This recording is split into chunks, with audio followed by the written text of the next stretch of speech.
Welcome to this week's Street Talk, everybody. Well, almost this week. Monday to Thursday we're talking about now, as we said earlier.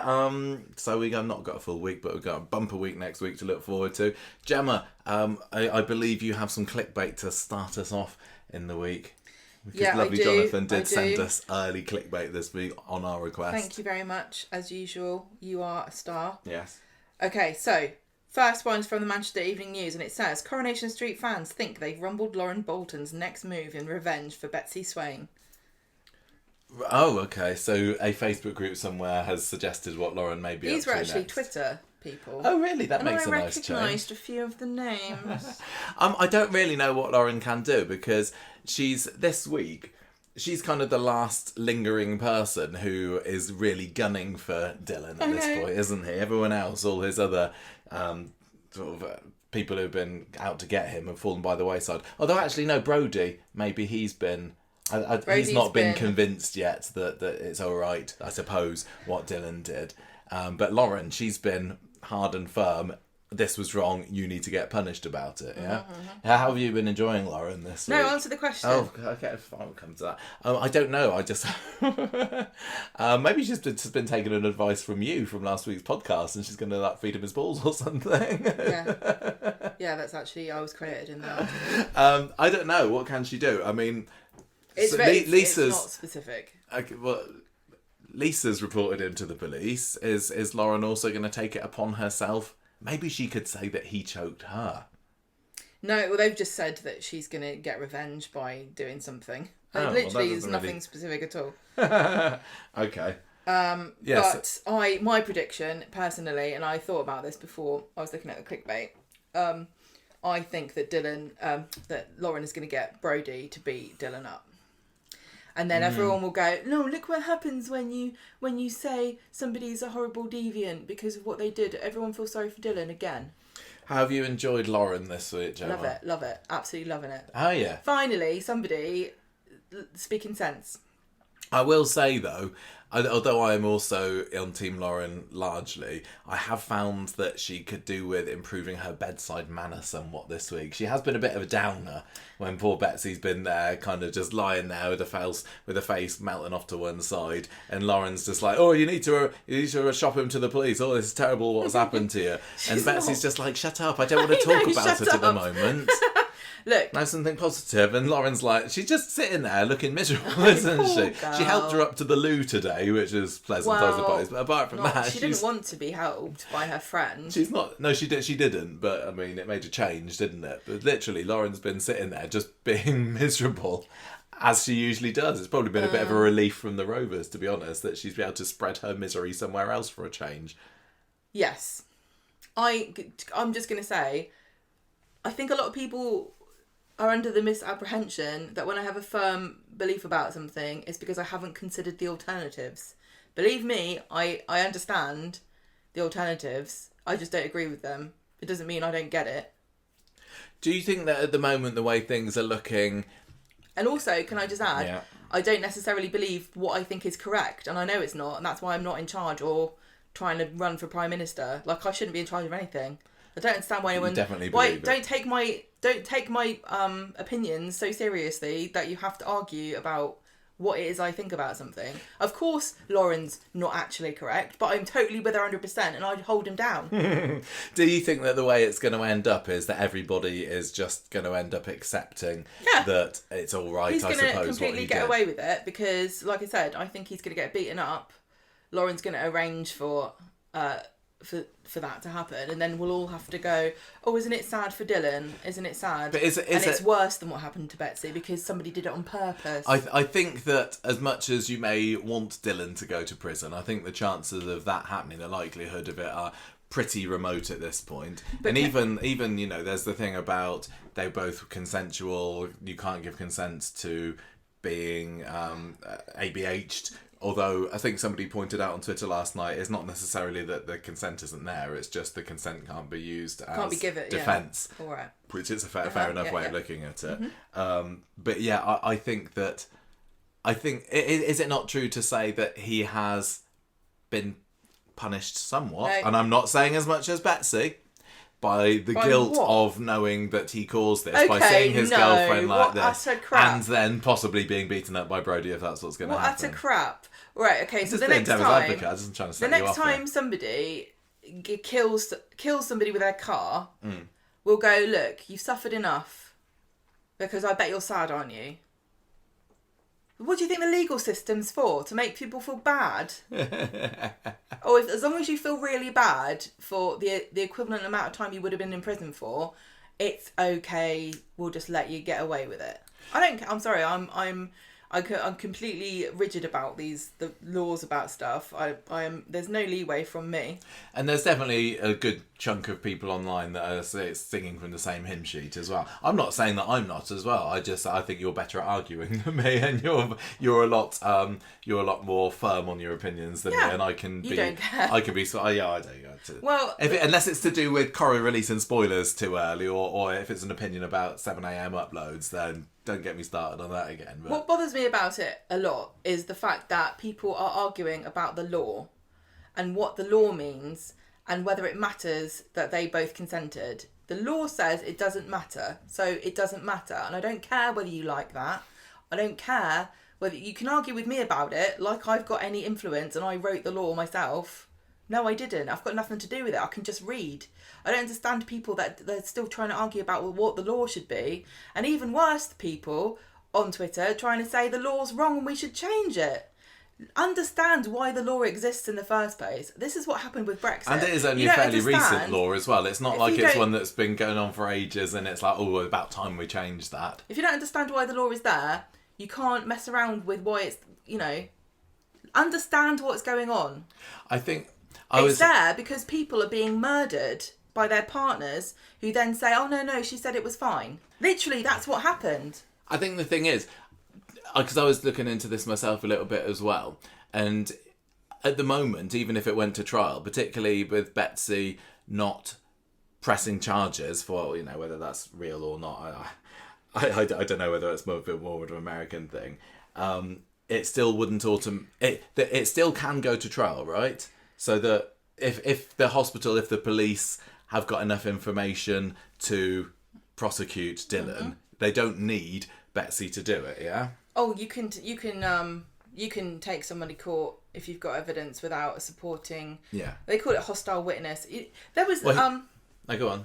There was the Netflix documentary that just came out about that skydiving murder or attempted murder. A woman, her husband, tampered with her. I was going to say trampoline, but you can't use that. If you bounce high enough. She landed. I mean, she kind of could have used trampoline. Is it just like a springboard? You put it on the edge of a cliff and then you run up to it and use it as a springboard to get a couple of meters extra height? Maybe. What's it called? Parachute. Yeah. So he tampered with the parachute, and she literally jumped out of the plane and landed in a field. But because she was so petite and it was a newly furrowed field, she survived. But she would not support them to take him to as a witness, but they could prosecute him anyway. Yeah, so kind of from my reading, I found that you don't need Betsy here. Dylan's already spoken to the police and said that he's done it, but it would still be down to whether the jury believed that he had any intention of harming her, which clearly he didn't, because he says I didn't know, and also how much kind of you can believe that he didn't realise there wouldn't be any harm caused. I totally believe what he said, and I think people misunderstand that as well. What I'm saying. It's the same as running someone over with a car. It's the same as punching somebody in a fight and they die. You didn't mean to kill them, but it still happened and you're responsible. I'm wondering... The law says you go to prison. I'm wondering whether some of the people who think differently to us are saying online is just based on the no kink shaming thing. And it makes me wonder whether if it was something different that wasn't so normalised. Like, I'm sure there are some people out there that... I don't know. If you wrapped a head in cling film. Or bloodletting. Let's say when some people are doing the deed and they like to cut each other, that's probably, actually less dangerous. That's probably a thing. But if you know, somebody was that's definitely a thing. Well, yeah, I'm sure it is. But I don't believe it's something that's normalised and common in pornography. But if that was to happen, and then if Dylan was to just do that to Betsy, she was to bleed out and die, and then say, she said that I could do it. That's what I thought, it was okay. It would be different because a lot of people would say, that's weird, that's really dangerous. Genuinely, people seem to think that if it happens in a bedroom, it's different. If he strangled her outside of a bedroom, I don't think people wouldn't struggle. Yeah, no, that's not a bad point. It's like playing Russian roulette. It is like playing Russian roulette. It's like, maybe it doesn't kill you every time. I mean, I don't know a lot about either. But if to me, the idea of wrapping someone's face in cling film, slashing their wrists in the bedroom and choking them during the act, they're all on the fairly similar level. And I know that's different for some other people and some people listening and some people online and everything. It's clearly not something that's been normalised, which is what the argument is they're making against this one. But that's what I hope people can understand what we're thinking. If you can understand that what our view on the strangulation is similar to maybe your view on another particularly dangerous kink, maybe that would... I'm not particularly interested in people that disagree with me on this topic because they're just flat out wrong. It's illegal. Well, you're just flat out wrong, and the law exists to protect people from their own stupidity.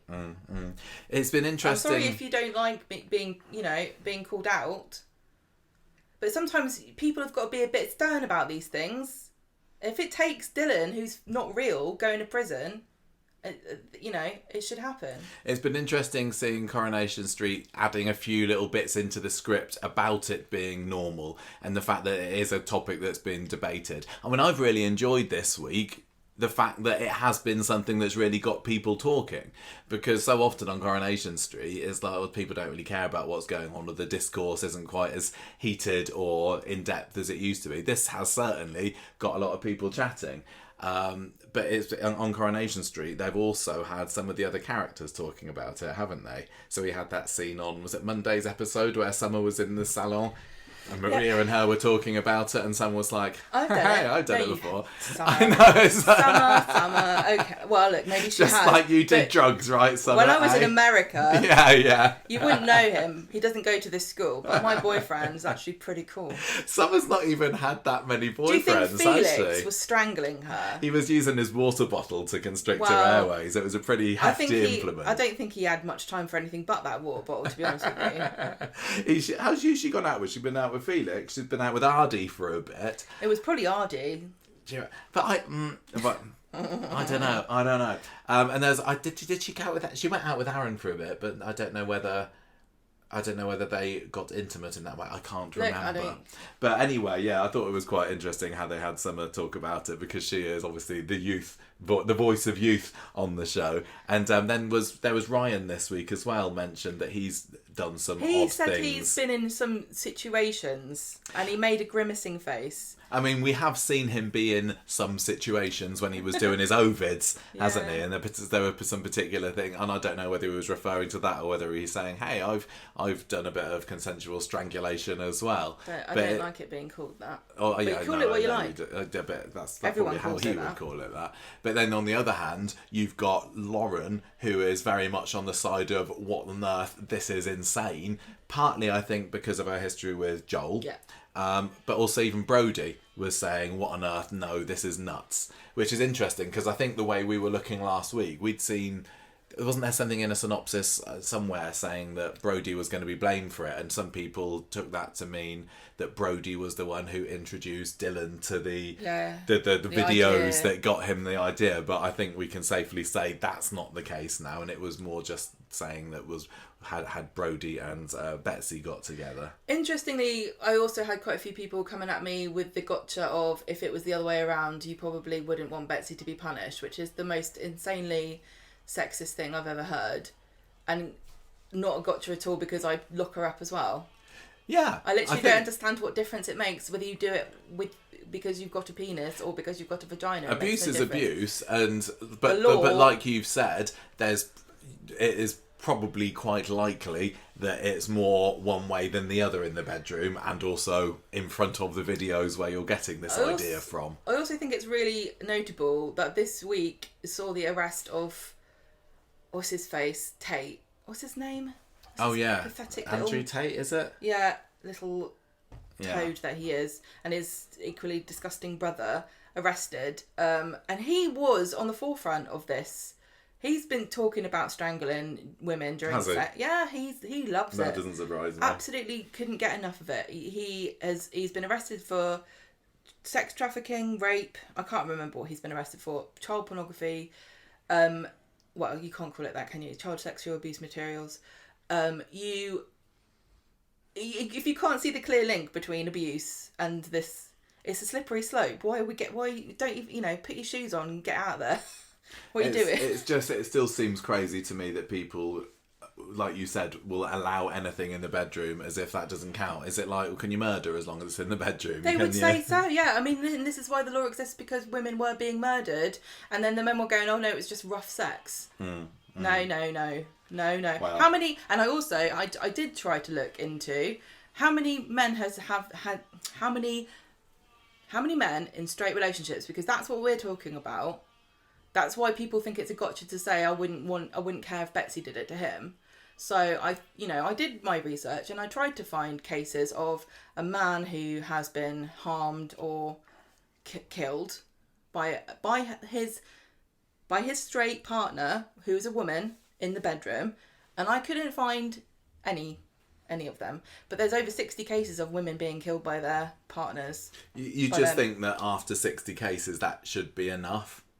And this is why I think, I can't remember what I said on the podcast last week, but I think I am in the camp now of, maybe I think it's right that Coronation Street are raising this. As much as I might say, this isn't Corrie, this is too dark for Corrie, what would Ina Sharples think of this, etc., etc., it feels like it needs to be raised, and it has got people talking, and I have seen people online over the past week and a half saying, you know what, I'm not going to do that anymore. Well, or I've sat my children down and I've told them, don't you do this. So in a way, yeah, that's done a good job. But if at the end of the day, Dylan gets away with it, and I still don't want to say that he's 100% got away with it, but if he does not really suffer any kind of legal consequences, then it's just muddying the waters and it's giving you a bit of a mixed message.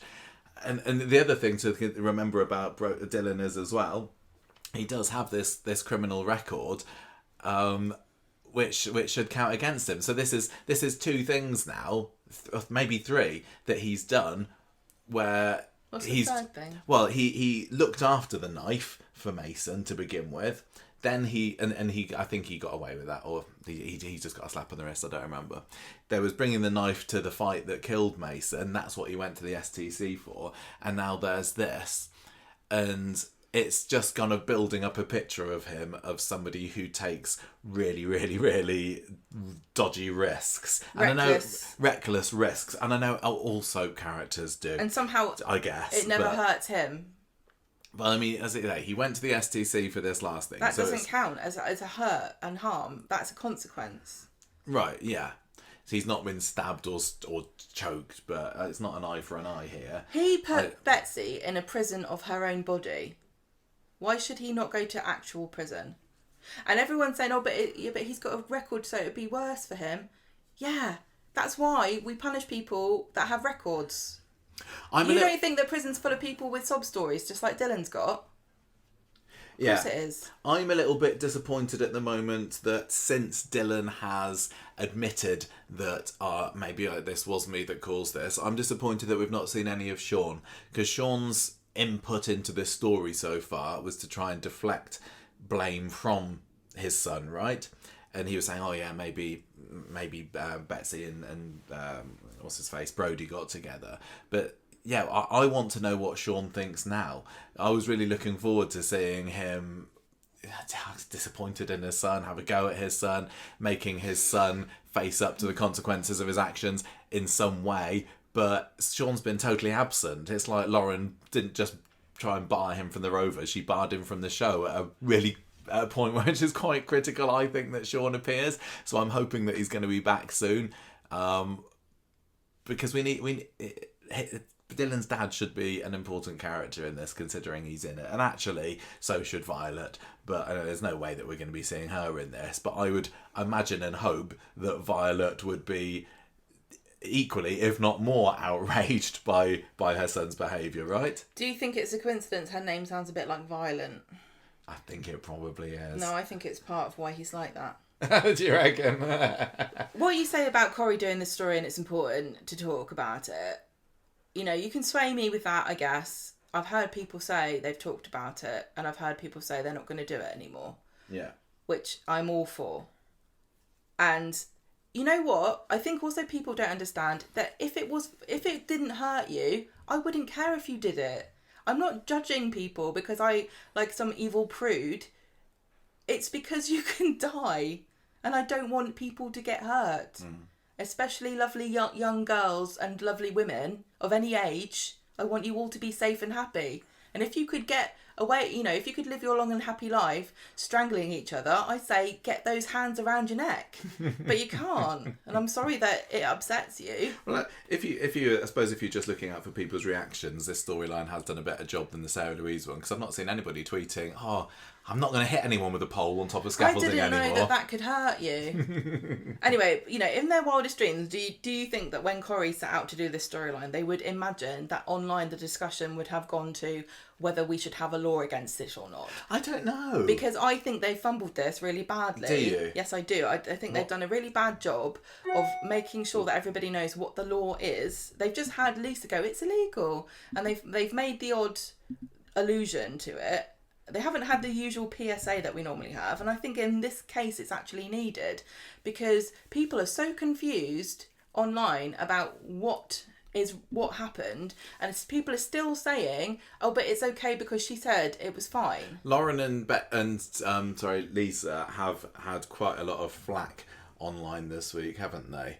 And just because they're coming up as so people are seeing them as being just some sort of killjoys, you know? Yeah. This is why the argument, if it was the other way around, you wouldn't want Betsy to go to prison. Doesn't make any sense, because if it was the other way around, people would be falling over themselves to say that Betsy's evil and she should go to prison. And if a man was saying what Lisa and Lauren are saying, everyone would be like, yes, well, he's very sensible because that's the law. But because it's women saying it, they're like, oh, look how hysterical they are. Oh, they're only saying it because, you know, yes, Lauren's informed by her trauma. This doesn't mean she's wrong. Brody's saying it as well, isn't he? But he's not getting flack for it. It's Lisa and Lauren who getting it in the neck because they're there to stay. No, it's not acceptable. Yeah. And look, I feel really bad for Betsy, and I totally agree with everyone who's saying that she's had all of her agency taken away from her, and no one's listening to what she wants. And I feel really sad about that. And I you know, seeing her poor little face as she's crying and telling Lauren to go away, because Lauren is saying what I would say. Yeah, it's horrible. It's really horrible. It doesn't mean that Lauren's wrong. No, I don't think so. Anyway, what's the second clickbait of the week? So this is what I like doing the clickbait at the beginning, because often it spins into an important and interesting discussion. It brings us to the main talking point of the week. What's number 2? From the Manchester Evening News, Coronation Street fans spot moving Carla Connor Swain detail in Betsy hospital scenes. A moving Carla Connor Swain detail? God, I don't know. No, I've got no clue. Did she do something or make a reference to something, or did she just like tousle her hair a little bit? I don't know. She smiled. Yeah. No, she wrote a note. Do you remember there was a card in the hospital for Betsy? Maybe. Well, there was, and it was from Carla, I think, and people have been zooming in trying to read what it says. What does it say? Oh, it says, I don't know. Please forgive Dylan.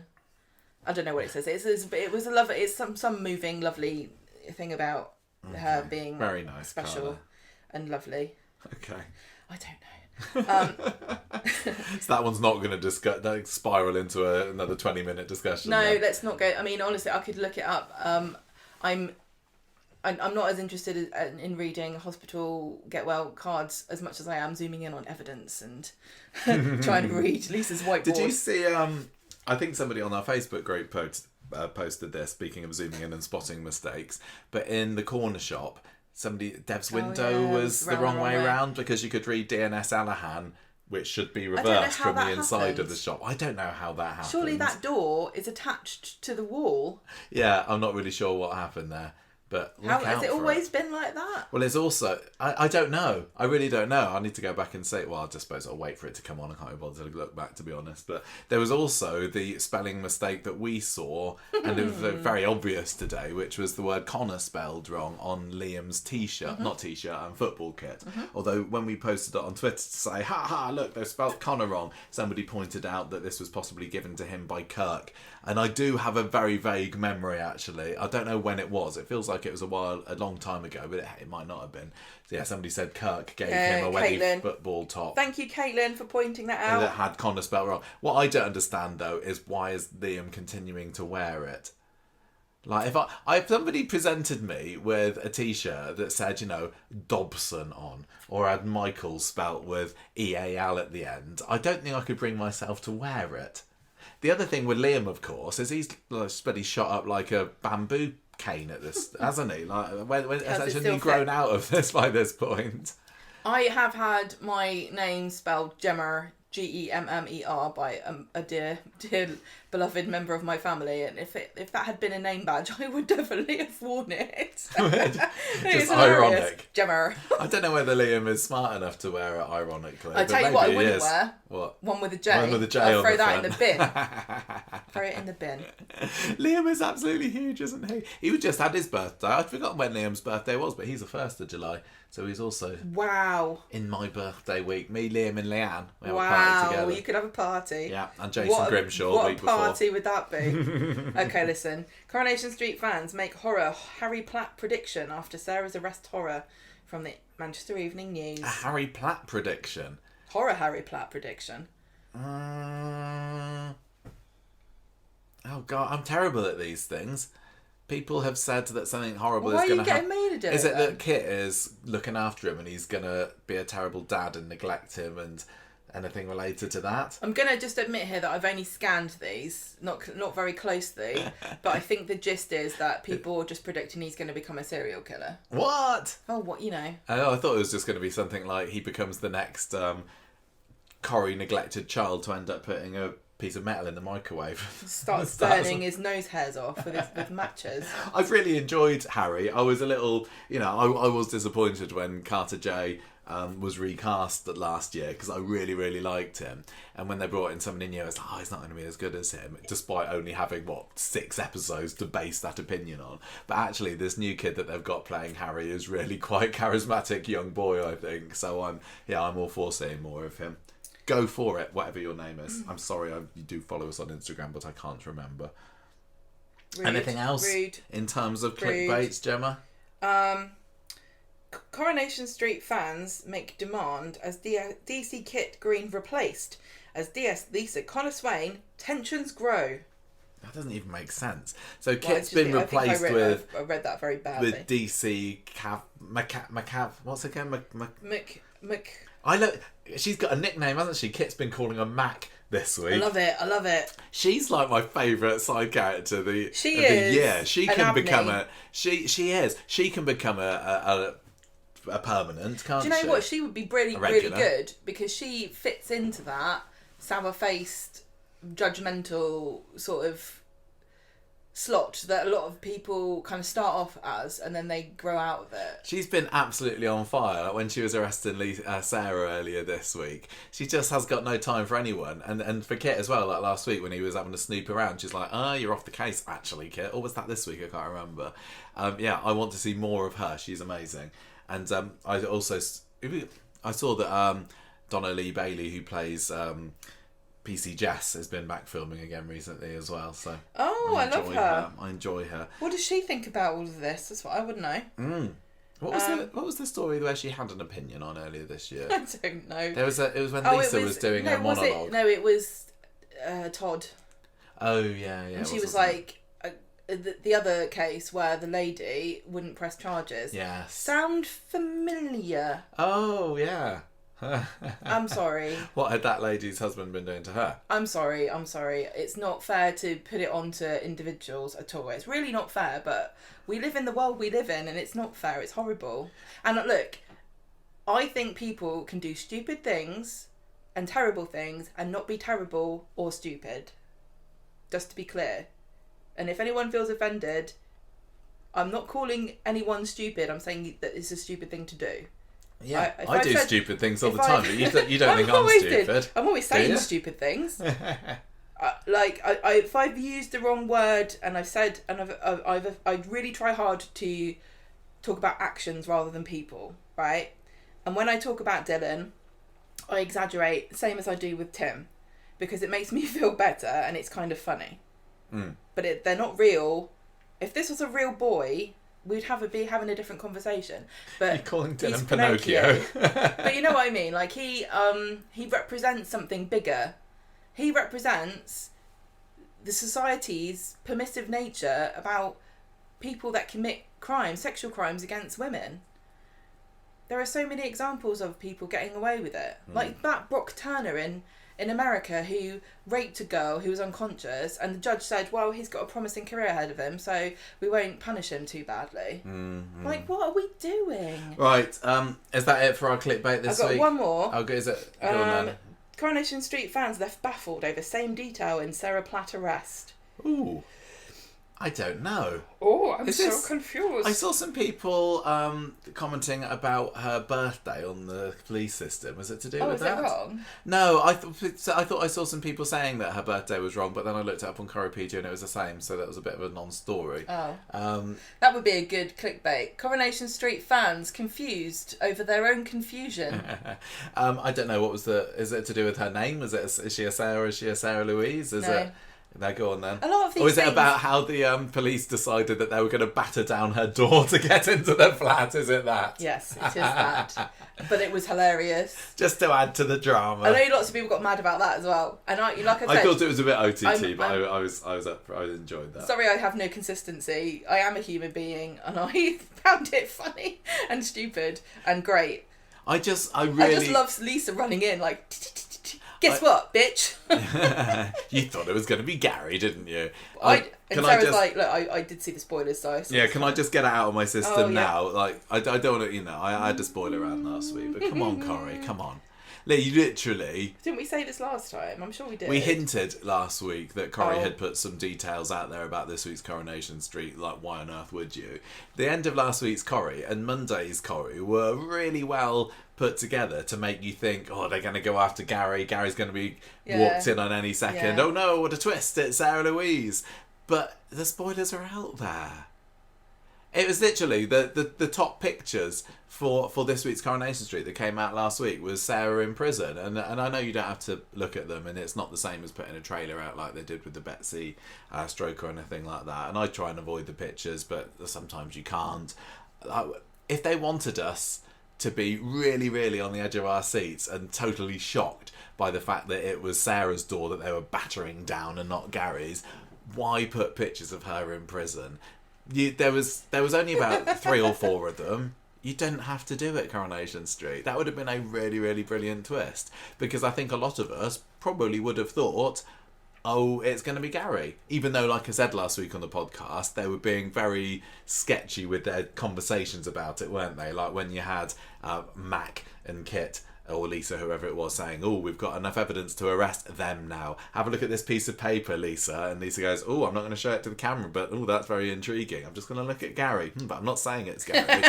So funny. Come on. It's almost like you got two departments in Coronation Street that aren't talking to each other. It is exactly the case. This is not Coronation Street's sole problem. This is the same, people who will make a trailer for a comedy movie and use every single joke in the film. It is. It's just the same as that, isn't it? And then you're like, oh, I don't need to watch it now. Tell you what, I was burned on what was it, Johnny English. Trailer for, and this is going back a long way. Trailer for Johnny English I found absolutely brilliant. And I loved a bit of Rowan Atkinson in the Barclaycard adverts when I was younger. Oh yeah, and just like brilliant. They're making a whole movie out of this, but literally all the good jokes were in the trailer. Do they do good funny adverts anymore? Or is it all just people singing about pooing themselves? What? That diarrhea advert where the guy's like prancing around holding his bum. What, the Gaviscon advert? Yeah. I don't know. I mean, that's not witty, is it? It is funny, but once you've seen it 20 times, it starts to lose its charm. Can I just give you one more thing, which is Manchester Evening News have done a poll about whether you think, or anyone thinks, anything. Whether you think that Sarah Lou should go to prison. Oh, interesting.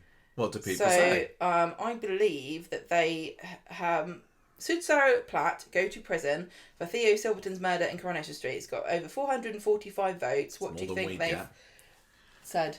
Oh, that was me kicking some eucalyptus. I think that people will go down the side of no, because he was a nasty villain. Interesting. The people of Manchester are vengeful indeed. Really? They've given 63% say yes. Okay, again, I think 31% yes. no. Which is why I'm a little bit gutted that this storyline has come about, because I'm torn between, I do think that if she did it, she should not evade soap justice here. But on the other hand, no way do I want to lose Sarah Louise. And I, again, can't see how she's going to get out of this at the moment unless they do some kind of fake soap. You know, Todd saying, I don't want to press charges against her murdering my husband, can you let her out, please? I don't want to forget that I wanted to say this, but I'm just changing the topic slightly. But I agree with you. I think. I was kind of thinking about something else. Am I bonkers, right? But if you're an insurance company and you're paying out for somebody who's died and you're paying out to, you know, the bereaved spouse, right? But then the bereaved spouse's best friend gets arrested for murdering them. Wouldn't you go, just going to pause that payment to you? No, just going to do a bit of an investigation here because this is well dodgy. I think that you probably get away with it. I think it's all right. Not that Todd's got anything to get away with. Are you really sure? Insurance people are constantly looking for ways to not give you money. You think that they would give you money? He knew as well. Yeah, the fact that he knew, you're right, but I don't think he'd get anything. Sorry, Miles and Millie. Why haven't we seen any of Miles and Millie literally since the murder? Do you think Miles did it? I don't know. People are starting to say once again, I think that he wasn't actually dead when Sarah and Gary were there. Do you know it's what? been, you know, it has been done in fiction before. Looks very dead, but actually not. I've got a slither of hope. None of them are doctors. It is going to be the sweetest thing if the Coronation Street's way of getting Sarah Louise out of this is to say that Miles actually did turn up and give him a little bit of a kicking to finish him off. I would be very, very happy with They did say that he was hit on the head with a metal object that killed him. Yeah. Oh, but who knows? I just cannot see how they're going to get out of it. I don't know. Either Sarah blames Gary and Gary goes to prison, or Sarah goes to prison because she's the one that did it. It's very intriguing and very exciting. And some people I've seen haven't really enjoyed that element of Coronation Street this week. Sarah Louise's arrest. It's been more police scenes combined with the hospital scenes of Betsy. But I have to guiltily admit that I've been very excited by all the drama of it because I'm very short-sighted and I've not been thinking, as I've been watching at least, could this be nearly the end of Sarah or Gary, or some kind of getting away with it shenanigans, which I really don't like when they do. I think she's going to get away with it like Toya did. And I think like Toya did, like Lauren did. I don't know. I don't think you would. Now, Theo... What's she been charged with? Manslaughter or murder? Murder. It wasn't manslaughter anyway. No, I know, but it could well be that's because Toya was charged with murder, wasn't she? But then she got away with it because, or was it Lauren, or was it both of them? Maybe Lauren was overcharged. Is this like a really bad habit of Coronation Street to have women just murder men, and then be like, "But look at how beautiful she is." And if you're going to criticize, if you're going to start bringing gender into like legal things, when you're talking about, Betsy would. You know, would you care if Betsy did it instead of Dylan? Let's talk about the far more problematic pattern of like permitting women to just kill men on Corrie, because it's just all right, isn't it? It's just a laugh. It feels like quite possibly Sarah could be decided that it was maybe a bit of self-defence, or maybe she thought that he was coming at her, and who's to say otherwise? Well, it wasn't like she plotted it or anything. She didn't plan for it to happen, so it's not murder, so we'll let her go. No, it is murder. It doesn't... I don't think... What's the difference between what Sarah did and what Lauren did? Up to Joel? Because she was defending Max. Someone else. It's not a million miles away though, is it? No, but I'm enjoying it while it's going on, at least, anyway. So. Women do sometimes get more, but it's a double-edged coin, double-bladed coin, because some people are much, kind of infantilise women and say, "Oh, couldn't possibly look at how beautiful, so petite and blonde, let her off." And then on the other hand, women get judged way more harshly than men. And I'm not sure about the UK, but I definitely know that in the US, for the same crime, women get disproportionately harsher sentences. And people wouldn't believe that's true from what you hear, the casual discourse online about women get away with everything. But actually, no. Well, we're now I guess it just depends on how beautiful you are. And if that's not a lesson to you all to put makeup on, I don't know what is. But I'm going to tell you, I'm not wearing any at the moment, and I haven't worn any for about 3 years. You better not commit any crimes then, had you? Because no, you'd be bang right up. I'm myself out. This is the alarm for the washing we've got put out. Well, we're a long way into the Street Dog at the moment. We haven't even talked about what stories we're conversing about. But there's only 4. Well, really, there's only 2 and a couple of extras. But we're going to be starting off with the Sarah Lou Dunnett story, because I think just about that got a bit more screen time this week. And then we'll move on to the Beyond a Choke. It feels like we've already discussed most of the main points, but hey...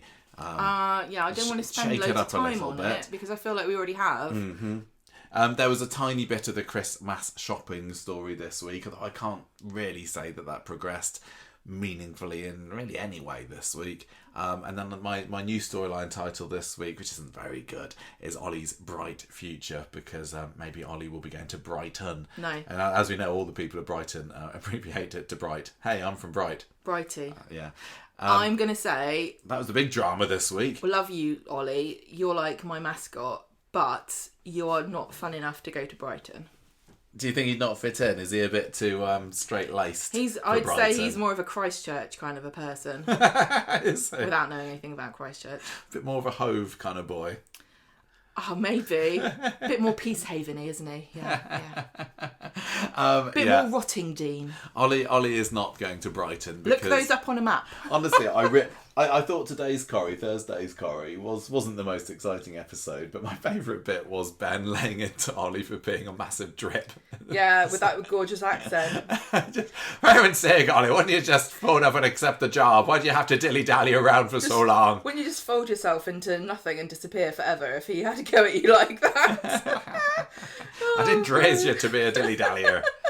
Right, do you think Gemma, he had a point? I'll talk about it in a minute. Yeah, I think he did. Would you like to synopsise the Sarah story? I would actually, yeah. Oh, well, go ahead then. Okay, right. So I love this. So, what should we call? I mean, Mac. I've forgotten her name. Mac. Just call her Mac. Big Mac. I can't remember. We had her name last week on the podcast, Dan. It's Mac. Mac. I don't remember. Mac. I like Mac. I think that's a really cool name because it also reminds me of wearing a trench coat. So she's like just very obviously not reading a book, watching Gary in the cafe on Monday. On Monday. Gary and Maria are chatting about the Wethy High prize giving ceremony that they're due to attend, and Shona's not going because she says, "Thank God Lee's a loser." That was amazing. Fabulous. So Kit, why did she not win a football prize or anything? She's not into football anymore. Is she not? I don't think so. Kit comes in, sits next to her, the Mac, and says, "What's going on here?" And she says, "No, I'm not telling you. I'm reading a clearly ChatGPT generated book." Mm-hmm. Yeah, he's trying to find out more about how this case is going, and is Sarah likely to be arrested at this point? Which, like, maybe she will, maybe she won't.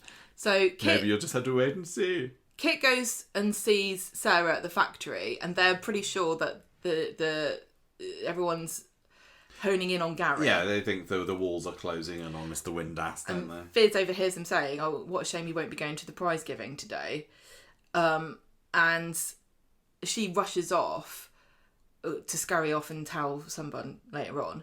But before then, Sarah goes, "Oh no, I've just remembered there's a load of evidence that I did it." Oh yeah, I forgot. That was silly, wasn't it? So look, okay. Again, this is one of these, Coronation Street is not a crime show. You would, But this actually was quite clever because she was the victim of a crime. She had her clothes that she was wearing that night taken away so they could see if they could get some evidence of who did it to her. So she's like, oh no, yeah, they could test that and see that I've got Theo's blood on me. I kind of wish that it had been more seamlessly woven into the thread of the last week or two of episodes, because you're right, it did kind of come out of nowhere as being the reason why she was arrested. Well, this is funny because Kit says, why the hell did you just bring this up now? If she had been talking about it earlier, then probably we would have said, well, this is going to be the evidence they used to bring her in on, and then it wouldn't have been a surprise. No, but exactly. Like I said earlier, it wasn't a surprise because they put it in the previews that she was going to get arrested.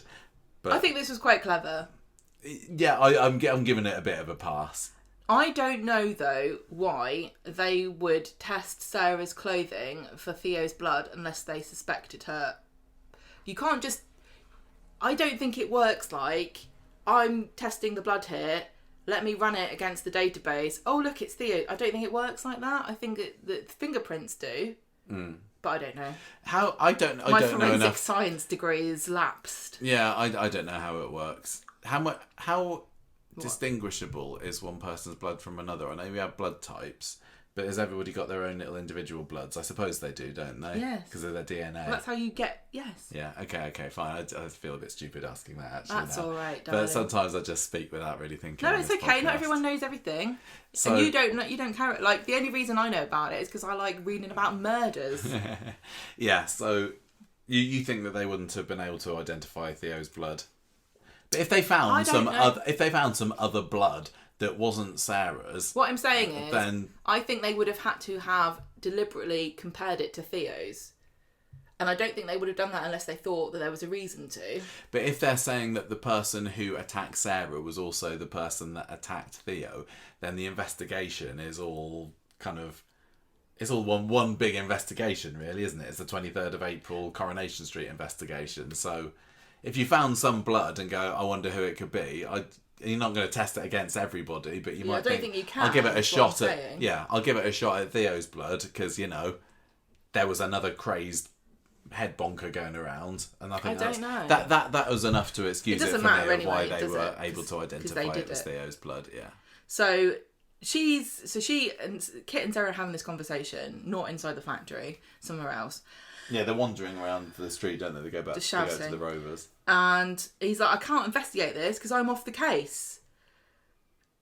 And he said, look, I'll go and see if maybe they haven't been sent off. Maybe I can just see. Is this why he was taken off the case, do you think? As soon as Swain or the DI suspected that it was Sarah. But why did they think it was her?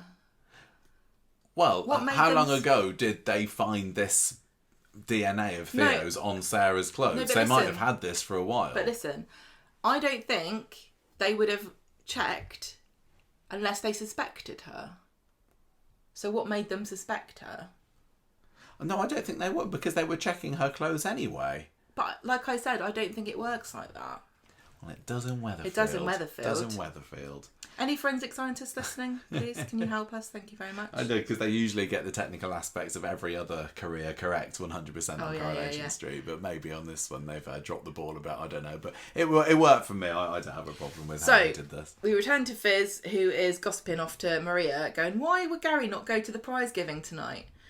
And Kit, this is what Kit said, he won't be going. And so Maria leaves Summer there with half her hair not done. She's got a date tonight and everything. Again, Summer, I don't believe you. She rushes off to, because she's alarmed, she suspects, and she doesn't know what's going on.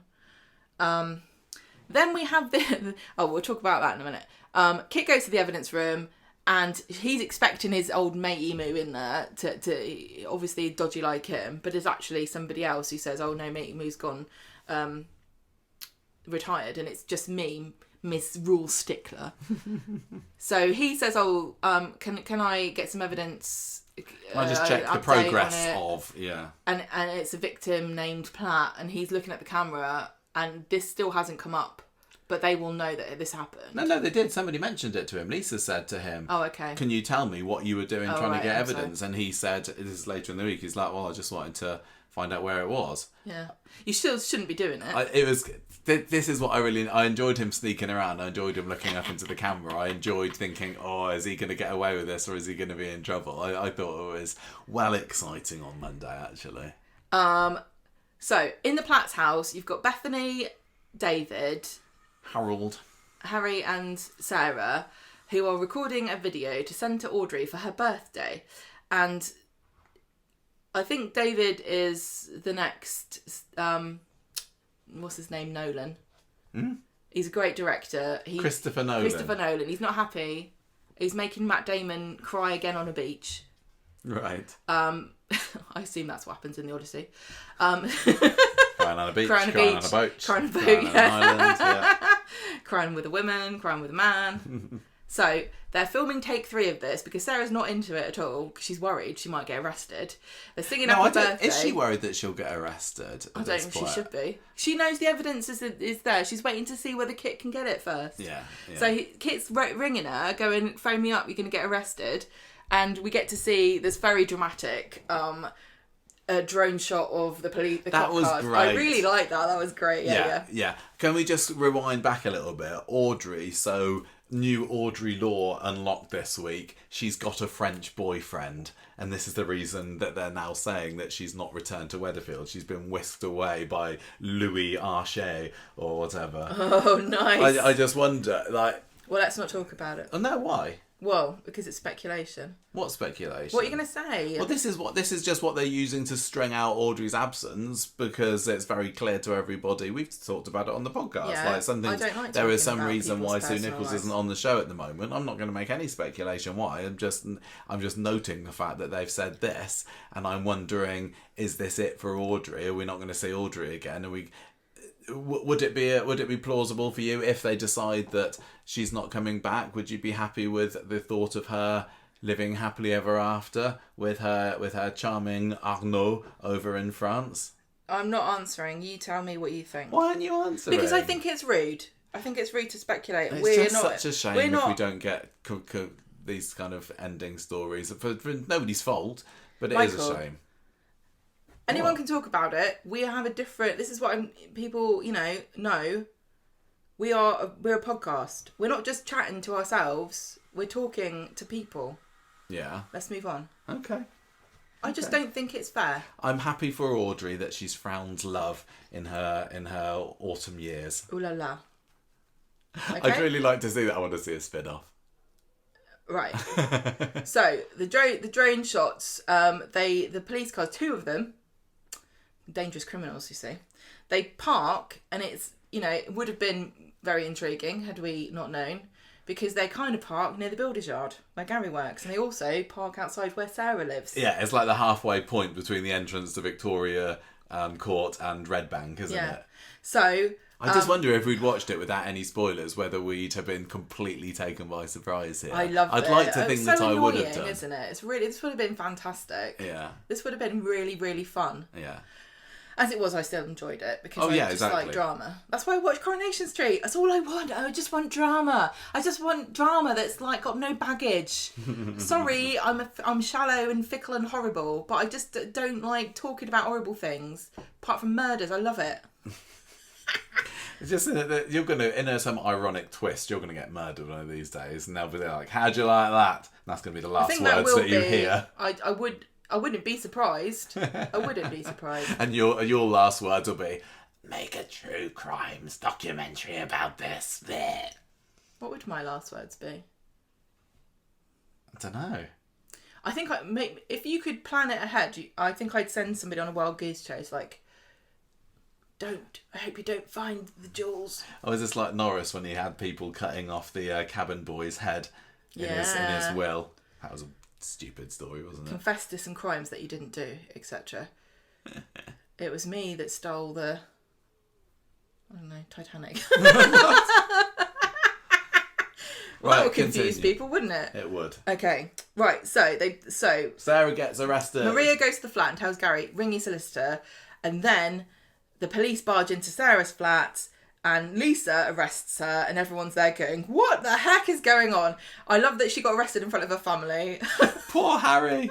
Seeing his That mum poor kid. Well, He's got no chance, has he? Later on in the week, Bethany's like to Harry, oh, Mum just needs to stay with the police until she can help with her inquiries. He's not dumb. He saw her having the handcuffs put on her. I know. Come on. She's just there, like, not saying anything. Lisa loves it. There was a smirk of joy, wasn't it? It's like, yeah, I'm arresting another neighbour. I'm the boss around these parts. And they, you know, and I shouldn't love it, but I did. And Mac, you know, said that Sarge wanted Lisa to have the collar.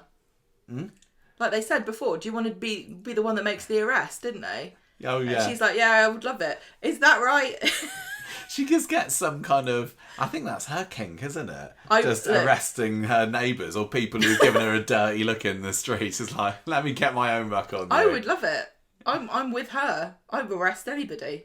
Because you got your list of people who've wronged you, yeah. haven't you? Like, I'm surprised that Grows you haven't every day. decided to become a police officer just so that you can have the pleasure of getting some dirt on them and then banging them in irons. I'm too tired for that.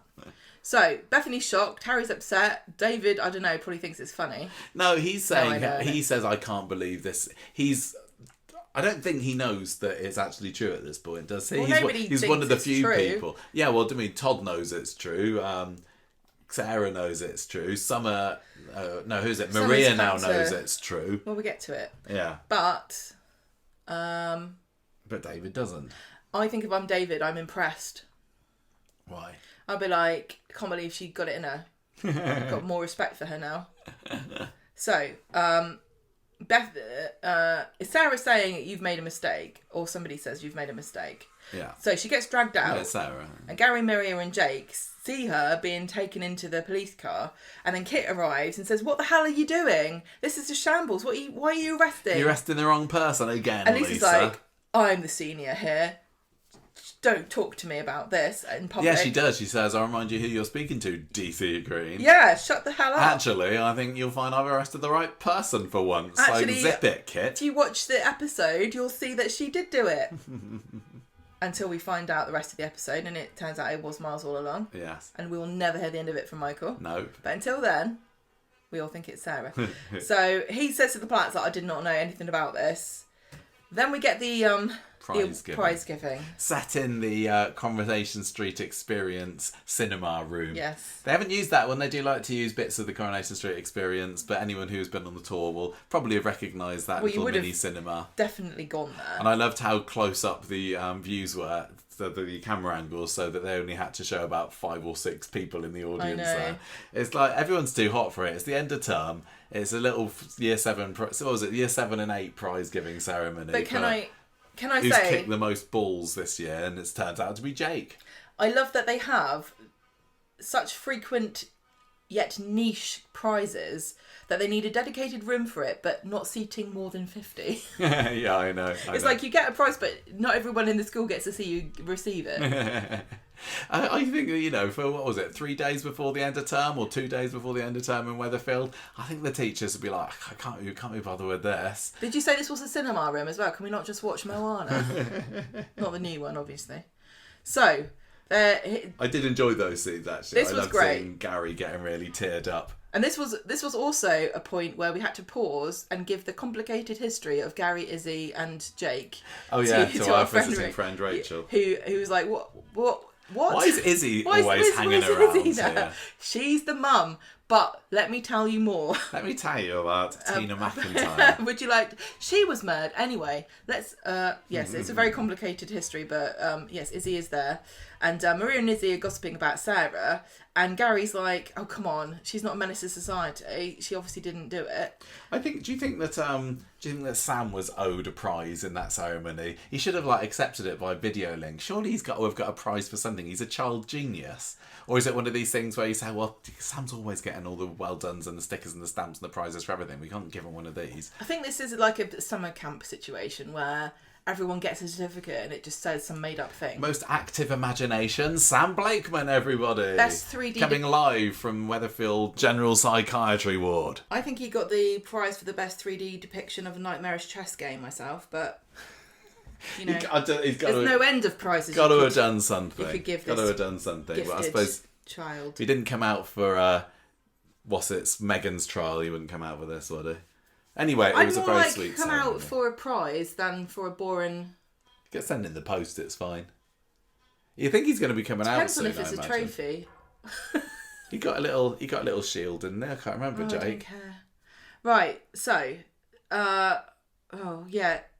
Gary's tearing up when Jake gets his football trophy, because not only is he so proud, but I guess he's relieved. He thinks it's all over and he finally is free to be a dad, and I think he's thinking of the future. But no, I don't think he thinks it's all over at this point because it's stepped up. He knows that he's not been arrested. But if I was him, I'd be worried that Sarah was going to be fingering me and saying he was in on it too. Actually, luckily that's completely legal. Taking me down with him.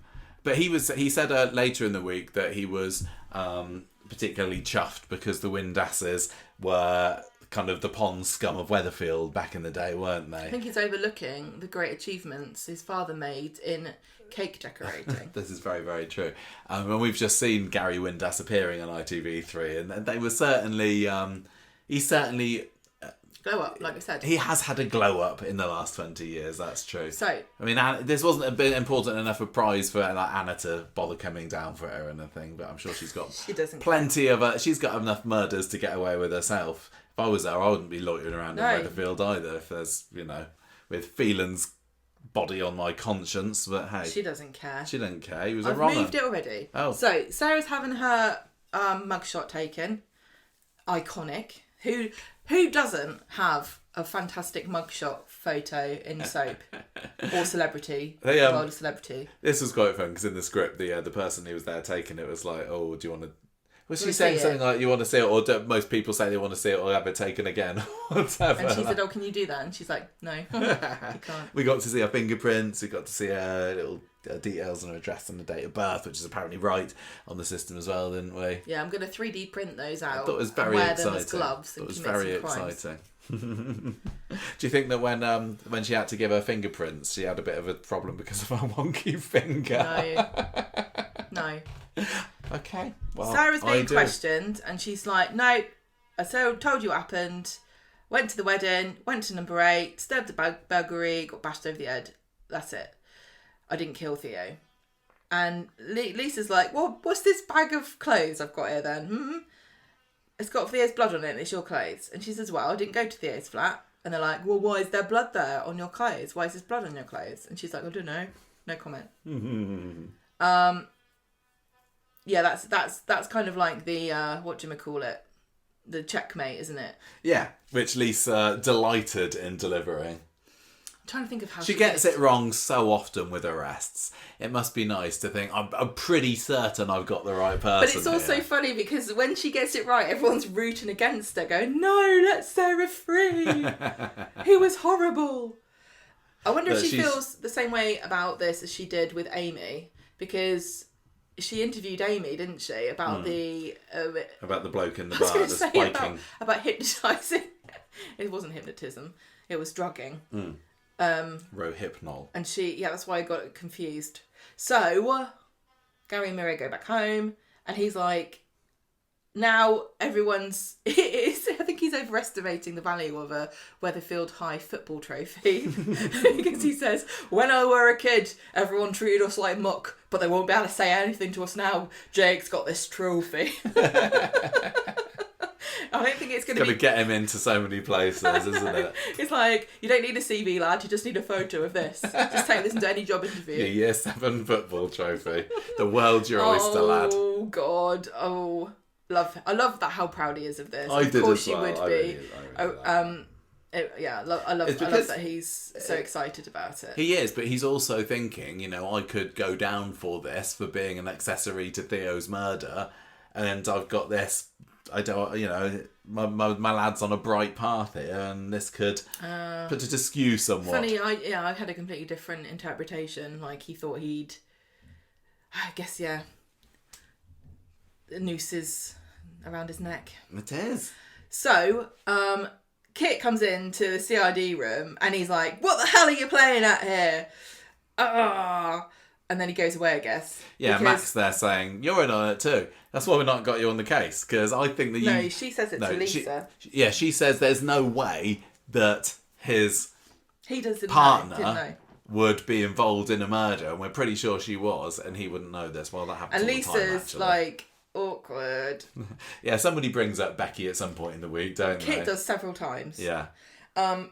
Lisa doesn't want to believe it, not just because of her own background and totally not realising that her partner was... Yeah, not seeing something that's there right in front of her was face. part of a criminal gang. The things we overlook for love, eh? Oh, you know, like sometimes you leave toenail clippings on the side and, you know, apparently I'm always smearing my hair over the shower stall. No, you're not.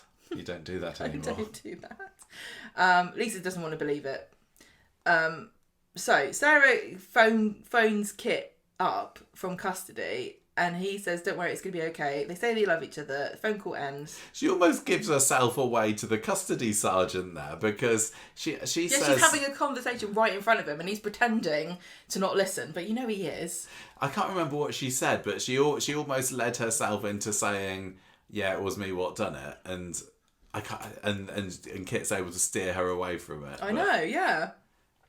Silly girl. I don't know whether it'd be Kit's admissible as evidence, really. What? What? So what you just said? Would it be admissible as evidence? Why wouldn't it be? A private phone call, supposedly. I trust the police. Police are like, look, you just did a phone call where you said you did it, but it's not fair of us to have listened to it. I don't think you have any... disregard this evidence. I don't think you have any expectation of privacy. No, that's They true. listen in on prison phone calls all the time. Yeah, you're very true. I am very true. Yes. Gary goes to where Kit is in Victoria Gardens and they have this conversation where Kit's like, what the hell? Why did you do this? You should have just phoned the police. I'm going to get you sent down for this because it's kind of your fault for helping my idiot girlfriend. Sarah's such an idiot. It shows how loyal he is to his girlfriend, doesn't it, Kit? That he's seeming to blame Gary for this when it really, you know, yeah, he probably shouldn't have got involved as much as he did, but it's Sarah's fault at the end of the day. Yeah, it's just an interesting story. I really am enjoying it. Yes. I like having a bent cop on Corrie, and you don't know what he's going to do. You really don't know. It's going to catch up with him in the end. It will do, yeah. So how do you feel about Kit? This could be it. I've been enjoying. I've been quite enjoying. How long has he been Kit in the this show? week. 2 years. Is it nearly 2 years exactly? I don't think he's going to be going anywhere soon. Well, you said this could be the end. No, but I'm just... At some point, he's going to get up to his neck so deep that there's no way... He's already got away with. Do you think this is all going to come out about what he did with Sarah and the hairbrush and the... No, I think he's probably got away with that. Do you not think it's crazy that Sarah's now in custody, but she actually is kind of like the thread that weaves together so many unresolved crimes? Well, yeah, exactly. This is why Gary should be worrying at the moment, because not only does Sarah know that he was involved in the cover-up over Theo's death, but she knows the truth about what happened to Rick Neelan, doesn't she? Yeah. And if she's feeling particularly vindictive, she could easily bring that up. I don't know what particularly benefit it would have for her if she thinks it's going to deflect the police's attention away from her. But Kit's the one who is determined to see Gary take the fall here, isn't he? So she knows that Gary killed Rick Neelan. She knows that Kit falsified evidence with the Bethany and all that kind of, and the hair and whatever. I can't even remember what happened with that. She also knows that it was actually Kylie Platt that killed Callum and not Jason's dad. But yeah, there's no point bringing that up. But it would be so funny. It would be, I bet you, this would be one of those prison confessions where they put an undercover cop in to the prison cell with the other person and they just spill their guts about everything they've done and confess. Sarah would just be going, oh God, I can't believe this. I hope they don't ask me about Rick Neelan because I know who killed him. I wouldn't put it past her. Do you think that Sarah Maybe she could, what's the word? She can bargain. Go, look, I know what happened to Rick Neelan. You let me out, I'll tell you. Yeah. That's happened. Do you think that do you think that Sarah would be right to expect Gary's support at this point? Does she think that he'll still have her back, or does she think that she's on her own? No, she has nothing he can do can help her at this point. There's nothing. She's not. all that she can do is to put him in trouble to try to mitigate what she's done by saying he influenced her in some way or blaming the murder entirely on him. But at the moment, nothing he's done can help her. No. Except, well, she can only help herself by throwing him under the bus. Don't you see? Yeah. And because if she says, oh, Gary did it, or if she says, Gary helped me. See, I can't see Sarah willingly throwing Gary under the bus when he has helped her. He's been a good friend to her. He's been a partner to her once upon a time. Right, just to get herself out of this. And I think that I think the guilt of it would eat her away if he went down for saying that she did. I mean, Kit would very happily do it. But I was going to say, I think Sarah is too good a person to do that. I don't think Sarah would do it to him. But there was that little speech about doing whatever you can for your kids, which might come into it. But and also, what's to stop Kit from saying, I've discovered this, that Gary did it, and Sarah's covering for him, and she's not going to tell you this is true, but I'm telling you that's what happened. Trust me, I'm a police officer. Who would you believe more? Because you could really weave a story where Sarah's this helpless, influenced, coerced, in love with Gary secretly, and hid from everybody that he's the one who did it, and taking the fall for him, and he's got this history of violence and criminality, and she doesn't. And Kit, who is the police officer, who's her partner, says, I'm telling you this is true. There's also no definitive evidence that she was at the builder's yard that night yet. Yes, there's evidence that Theo's blood is on her, but that could have been transferred from Gary maybe. But what there is now hard evidence that Gary was there, because the picture on Sally's phone has come to light. Well, the police don't know about it. He's walking down the road. But yeah, I don't think round the corner from so the builder's yard. That shows that he was there. It shows he was there. It doesn't show he was in Theo's flat. No. It does. It's just a picture of somebody walking down the road at a certain time.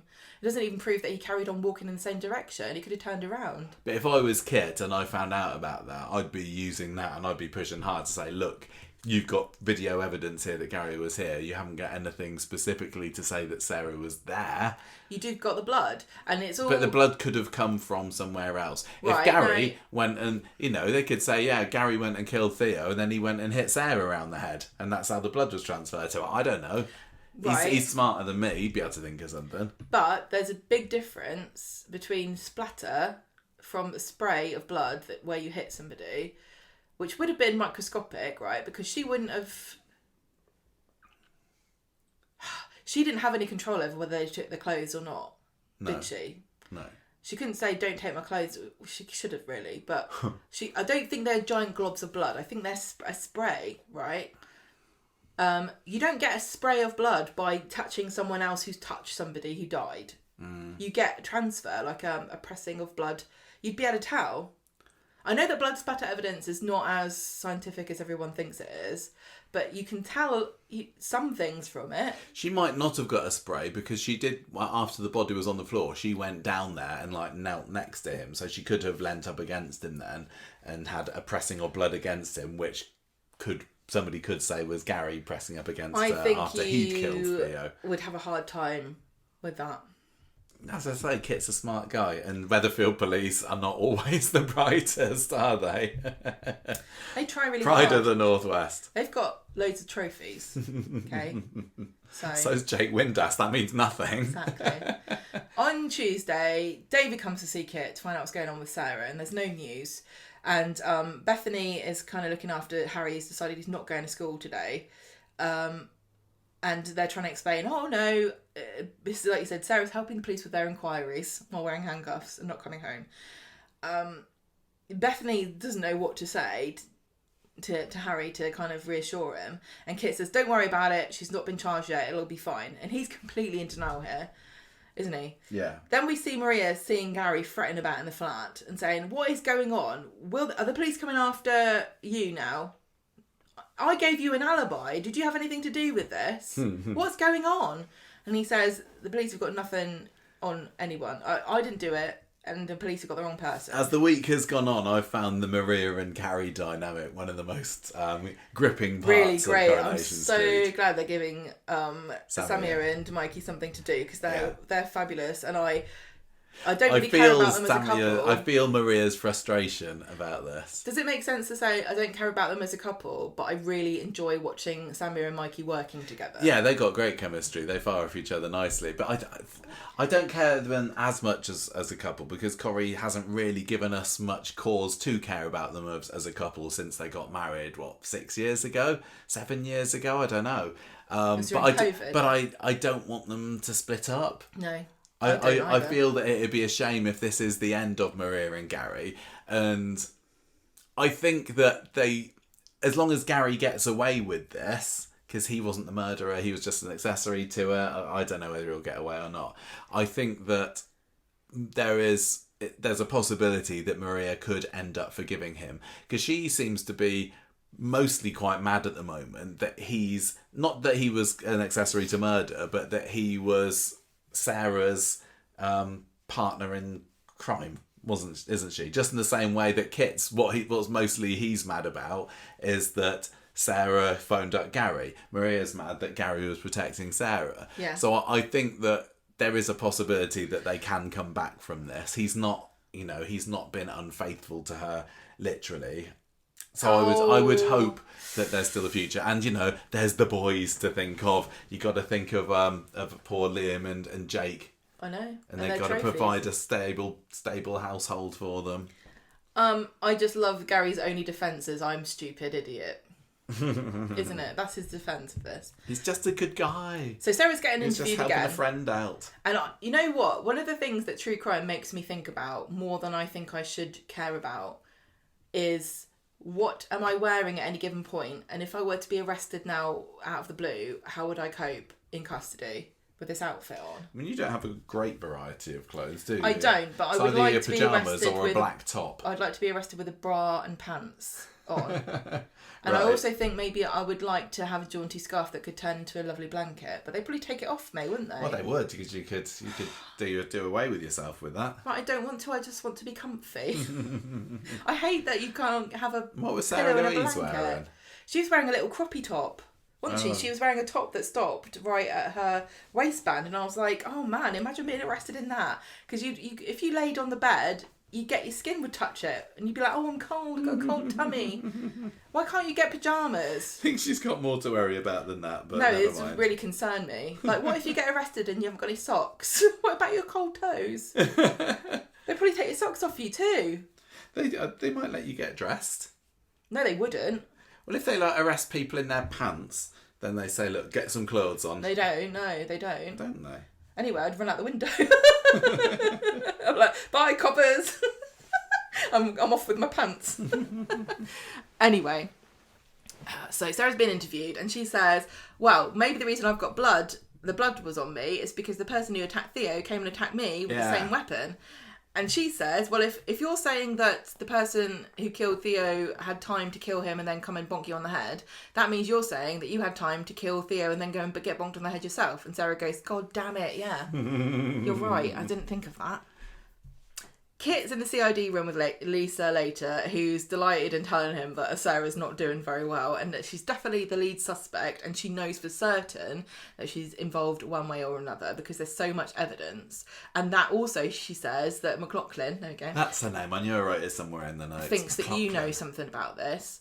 And Kit's like, well, Gary's my number one suspect, actually. And then Lisa says, here's a question for you, Kit. This is brilliant. Why did you try to access Sarah's clothes from the evidence store yesterday? The smug aura from Lisa this week is just off the charts. It's nothing more satisfying than being smug and right. And yeah, I mean, Lisa's the other story for Lisa reveling. this week, she certainly wasn't feeling smug, was she? No. with Betsy and Dylan. This is an interesting point, is that she's in control of this situation. Yeah. She's not in control with Betsy. She can't help Betsy. She can't even get her to press charges on Dylan, but she can certainly make sure that Sarah goes to prison. Right. Don't you think? Yeah, for sure. And she's like, yeah, this is what I do. So anyway, and there's this dynamic between Kit and Lisa, and I've seen so much discourse online, different opinions about the relationship between Kit and Lisa, and who's right and who's wrong, and are they like siblings, are they like friends, are they enemies? I think everyone's got their own opinion on it. I really enjoy the dynamic between these two of like really close colleagues that totally got each other's numbers. But also a little bit of one-upmanship as well. One-upmanship, but also there's a loyalty here because really Lisa should be shopping him, you know, and acting on her instincts here, which are correct that he is involved. But I really love anything in fiction where a character's trying to decide if somebody's lying and you cannot tell, and it's so frustrating in real life when you know someone could be lying to you and you just cannot tell. And all these tricks they say about, oh, you look in a certain way, or, you know, this happens and that happens, and people give themselves away. You just can't tell, and it's so frustrating. And it's been the same way with Maria and Gary, hasn't it? Where she knows something's going on and he's lying, but what is he lying about? Yeah, Gary's been very, very good at his poker face this week. And so Kit and Lisa, she's there going, just tell me what the hell is going on. And he says, oh, I'm not Becky, sorry. I just was trying to work out who attacked Sarah. That's why I went to look at the clothes. I wanted to see what you were doing. I'm not involved in anything to do with this murder. And Lisa says, well, Sarah's going to get charged. You can either keep your career or protect her, and that's it. I almost think that the inevitable moment one day when Lisa does slap the cuffs on Kit, that would almost be more satisfying than her doing it to Becky during Corrie Daal. I think she'll be really sad. Do you? Because he's lying to her face, and she is trying to decide, do I trust him as a friend and colleague? Because these people aren't just like, oh, let's go to the, you know, this is Lisa from accounting, this is Kit from HR. These people go to work together and their lives are in each other's hands. Yeah. Literally, they trust each other with their lives, but she can't trust him with the truth. Isn't that an interesting dynamic? What do you do? His loyalty lies with Sarah. She knows this, but how far has he pushed it? Yeah. It's so... I'm sorry, but I absolutely adore this very complicated relationship, and I always have done, between Kit and Lisa, because sometimes they hate each other. They never really love each other, but maybe they do. I don't think they like each other, but they think there's some kind of very deep... And I do think it's something you can only really understand if you're in a profession like policing or perhaps firefighting or something, where your life's at risk, or like maybe being in the army. Yeah, you're right, Quinny. I think that, but the addition of McLaughlin has definitely added a little bit more spice to it as well. But it's because she doesn't feel like that she's got the same loyalty or connection or history with either of them than they do with each other. But is it telling to us as viewers about what Corrie's intentions to the story is, that McLaughlin is this newcomer, and she's clearly a bit of a nasty piece of work, and she's the one that knows what Kit's about? She's not a nasty piece of work. She just is.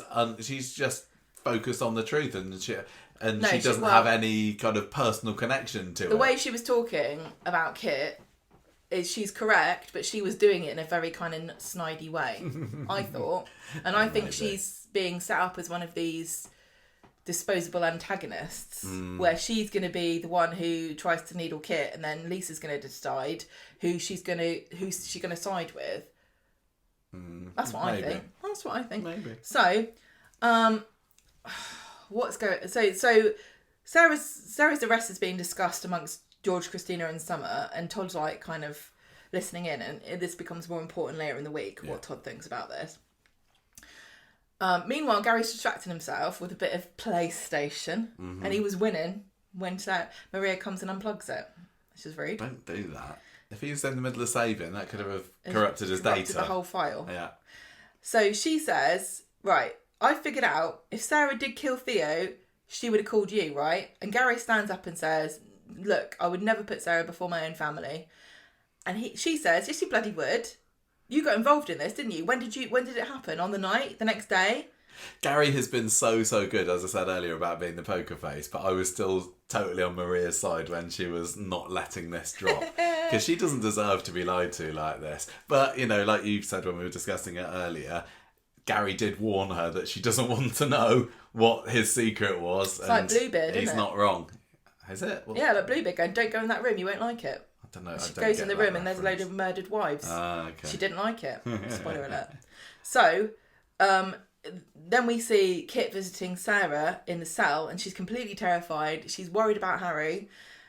He says, you're going to be charged with murder. You're going to be denied bail. You're going to be sent to prison on remand. That's it for you now. Stick to the story and tell them it was self-defence and Gary made you cover it up. I just don't see that washing. Here's an interesting question, though.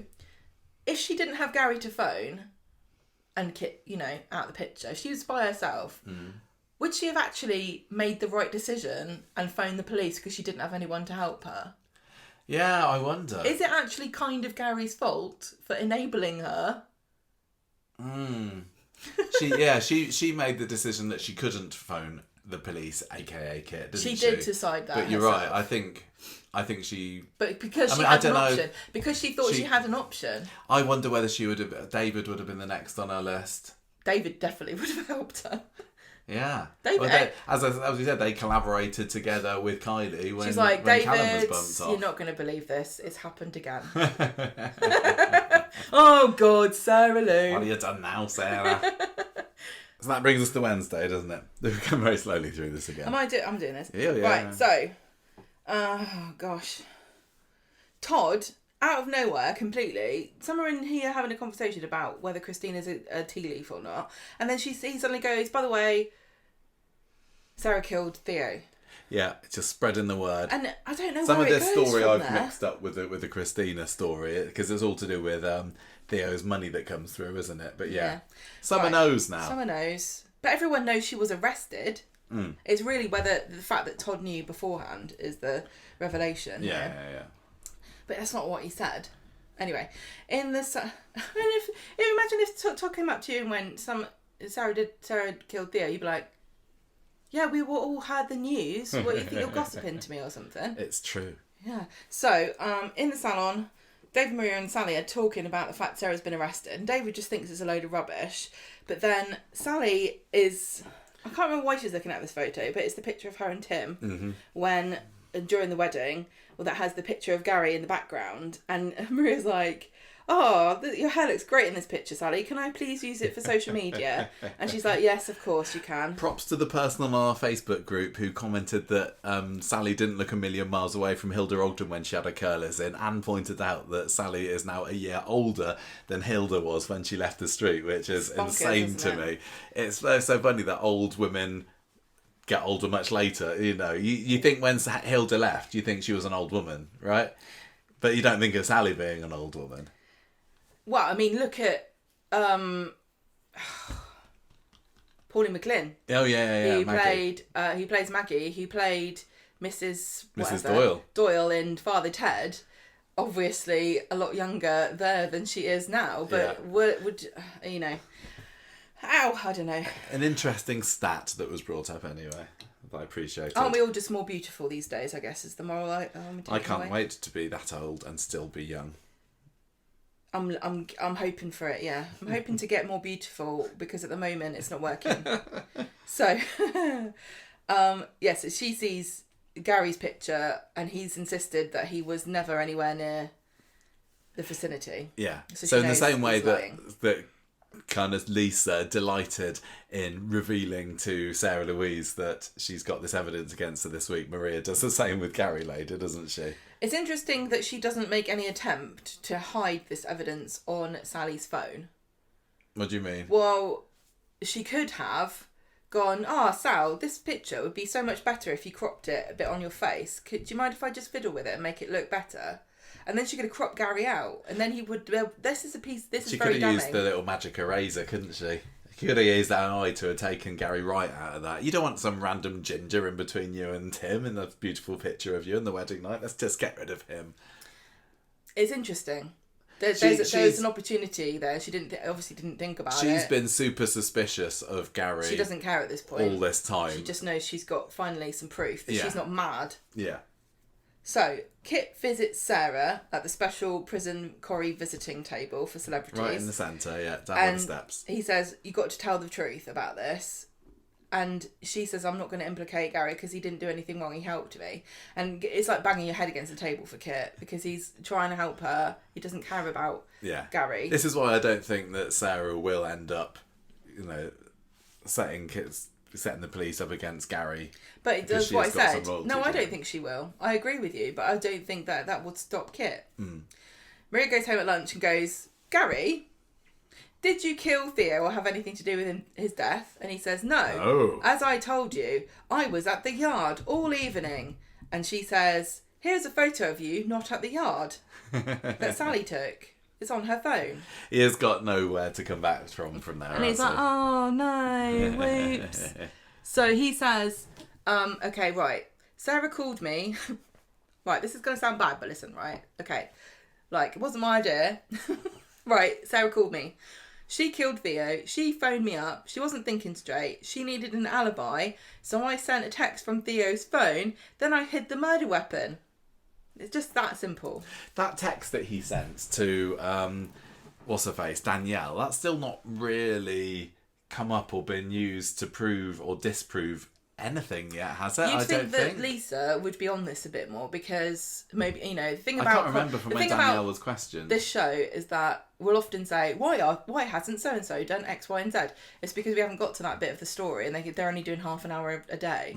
So, yeah, sometimes we get frustrated and we say, why hasn't so-and-so happened? And it's, if you're Corrie, you're going, just bloody wait, will you? Just bloody wait. Yeah. Because that text surely was sent when Sarah may very well have been unconscious. No, it wasn't. It was sent pretty much after he sent her away. Yeah, but she almost immediately got hit on the head.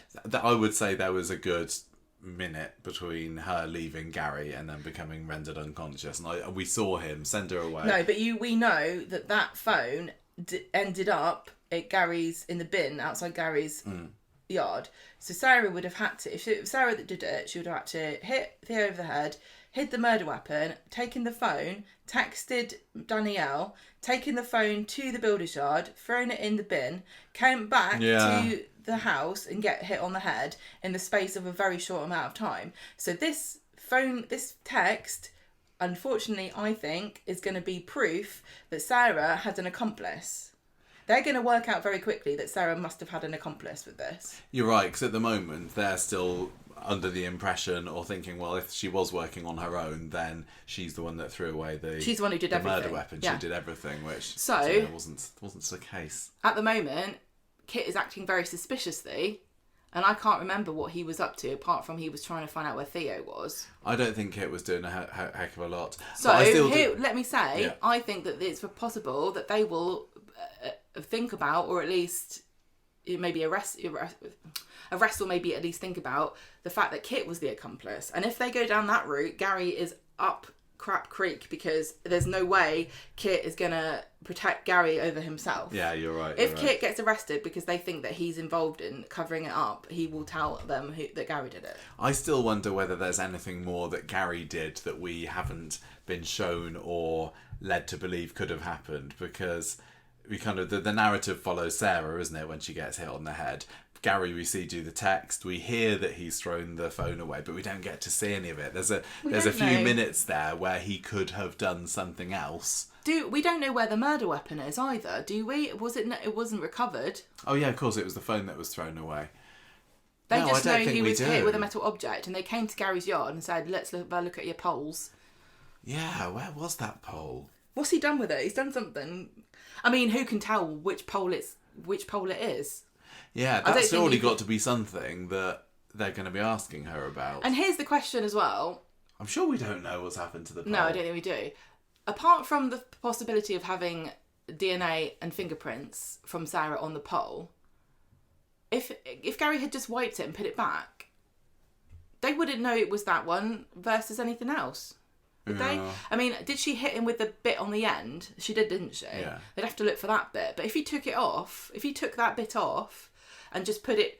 I mean, if you're investigating a murder and someone was hit with a pole and you're there with a bunch of scaffolding going, what pole was it? What do you do? Yeah. Do you test every pole? Yeah. Would you be able to find it? I guess you'd say this one's suspiciously clean for a pole. I mean, Sarah has been charged now I wonder where. Surely the question in this interview would be, "What have you done with the?" And she's not admitting that she's done it yet as well, so she's not going to. They're not going to get a straight answer out of her for that. See, but if it came to trial, surely it would come up. If she can keep her cool and not answer any questions, does this add an element of doubt into whether she did it or not? Because they can't say where the murder weapon is, and they can't link her to the phone. I think as well, if Gary, he threw the phone in the skip outside his builder's yard, but if he travelled a bit further afar to dispose of the murder weapon, does that also lead us to think that there was an accomplice? Would it lead the police to think there was an accomplice? Because there's no way Sarah could have done it, unless she did it the next day, I suppose. Do you know what he should have done? What? Oh no, they would have been seen. I was just thinking, put it on a tram. Yeah. Stand outside the tram station, because there's no CCTV there that we know about, and just slip it in someone's bag. And then the phone goes on a merry journey, and no one can prove who took it. Yeah. Oh wow, go back in time and do it the right way. Surely he is going to be at some point, of course, confronted with what he actually did. Oh, this is so much nicer to talk about than some other things. Right, so it's because no one's arguing about whether you should hit someone with a pole or not. That's the thing, or whether it's illegal. Okay. Yeah, whether we should. Very clear cut. Although there was the argument still about whether Sarah did it in self-defence. We thought that would be the most controversial topic of summer 2026 in Coronation. Corrie listening to us talking about that being divisive, going, you just bloody wait. You guys are going to get in trouble. So, Maria's got it out of him, and he's telling her what he's done, and she cannot believe this. He's like, you're an accessory to murder. And then the boys walk in and they're like, oh crap, I can't talk about it in front of the kids. I say they've got to learn at some age, and they had to cover up a crime. If you're in the soaps, then you just kind of that's the coming of age story, isn't it? Right, listen, sit down, lads. We're going over the do's and don'ts of covering for your idiot blonde ex-girlfriend who's a murderer. So Todd comes to see Summer in the shop later and talk about the fact that he's just told Summer that he knew that Sarah was the murderer, and he says, "I didn't know when you were arrested. Otherwise, I wouldn't have gone along with it. Clearly." And then Summer gives him a hug. There was just a little minor fallout between Summer and Todd there that I wasn't particularly interested in. What's going on with Summer? What do you mean? She had that I'm impulsive, I'm making friends. Yeah, that's I'm spending money. Isn't it? She's obviously bought this trip, and Todd hasn't paid for this trip to go to Thailand. And she and Todd are not going to be in the show for however long they're away. That's them 3 gone. weeks. 3 weeks, I'm gonna say. So what the hell is going on? Yeah, just long enough for her to be in a play. Oh yeah, she's doing a bit more of I Am Rachel Corrie, isn't she? I imagine that's what she was doing when I don't know.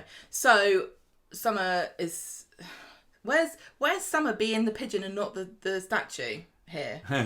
She's given up on that immediately. Yeah.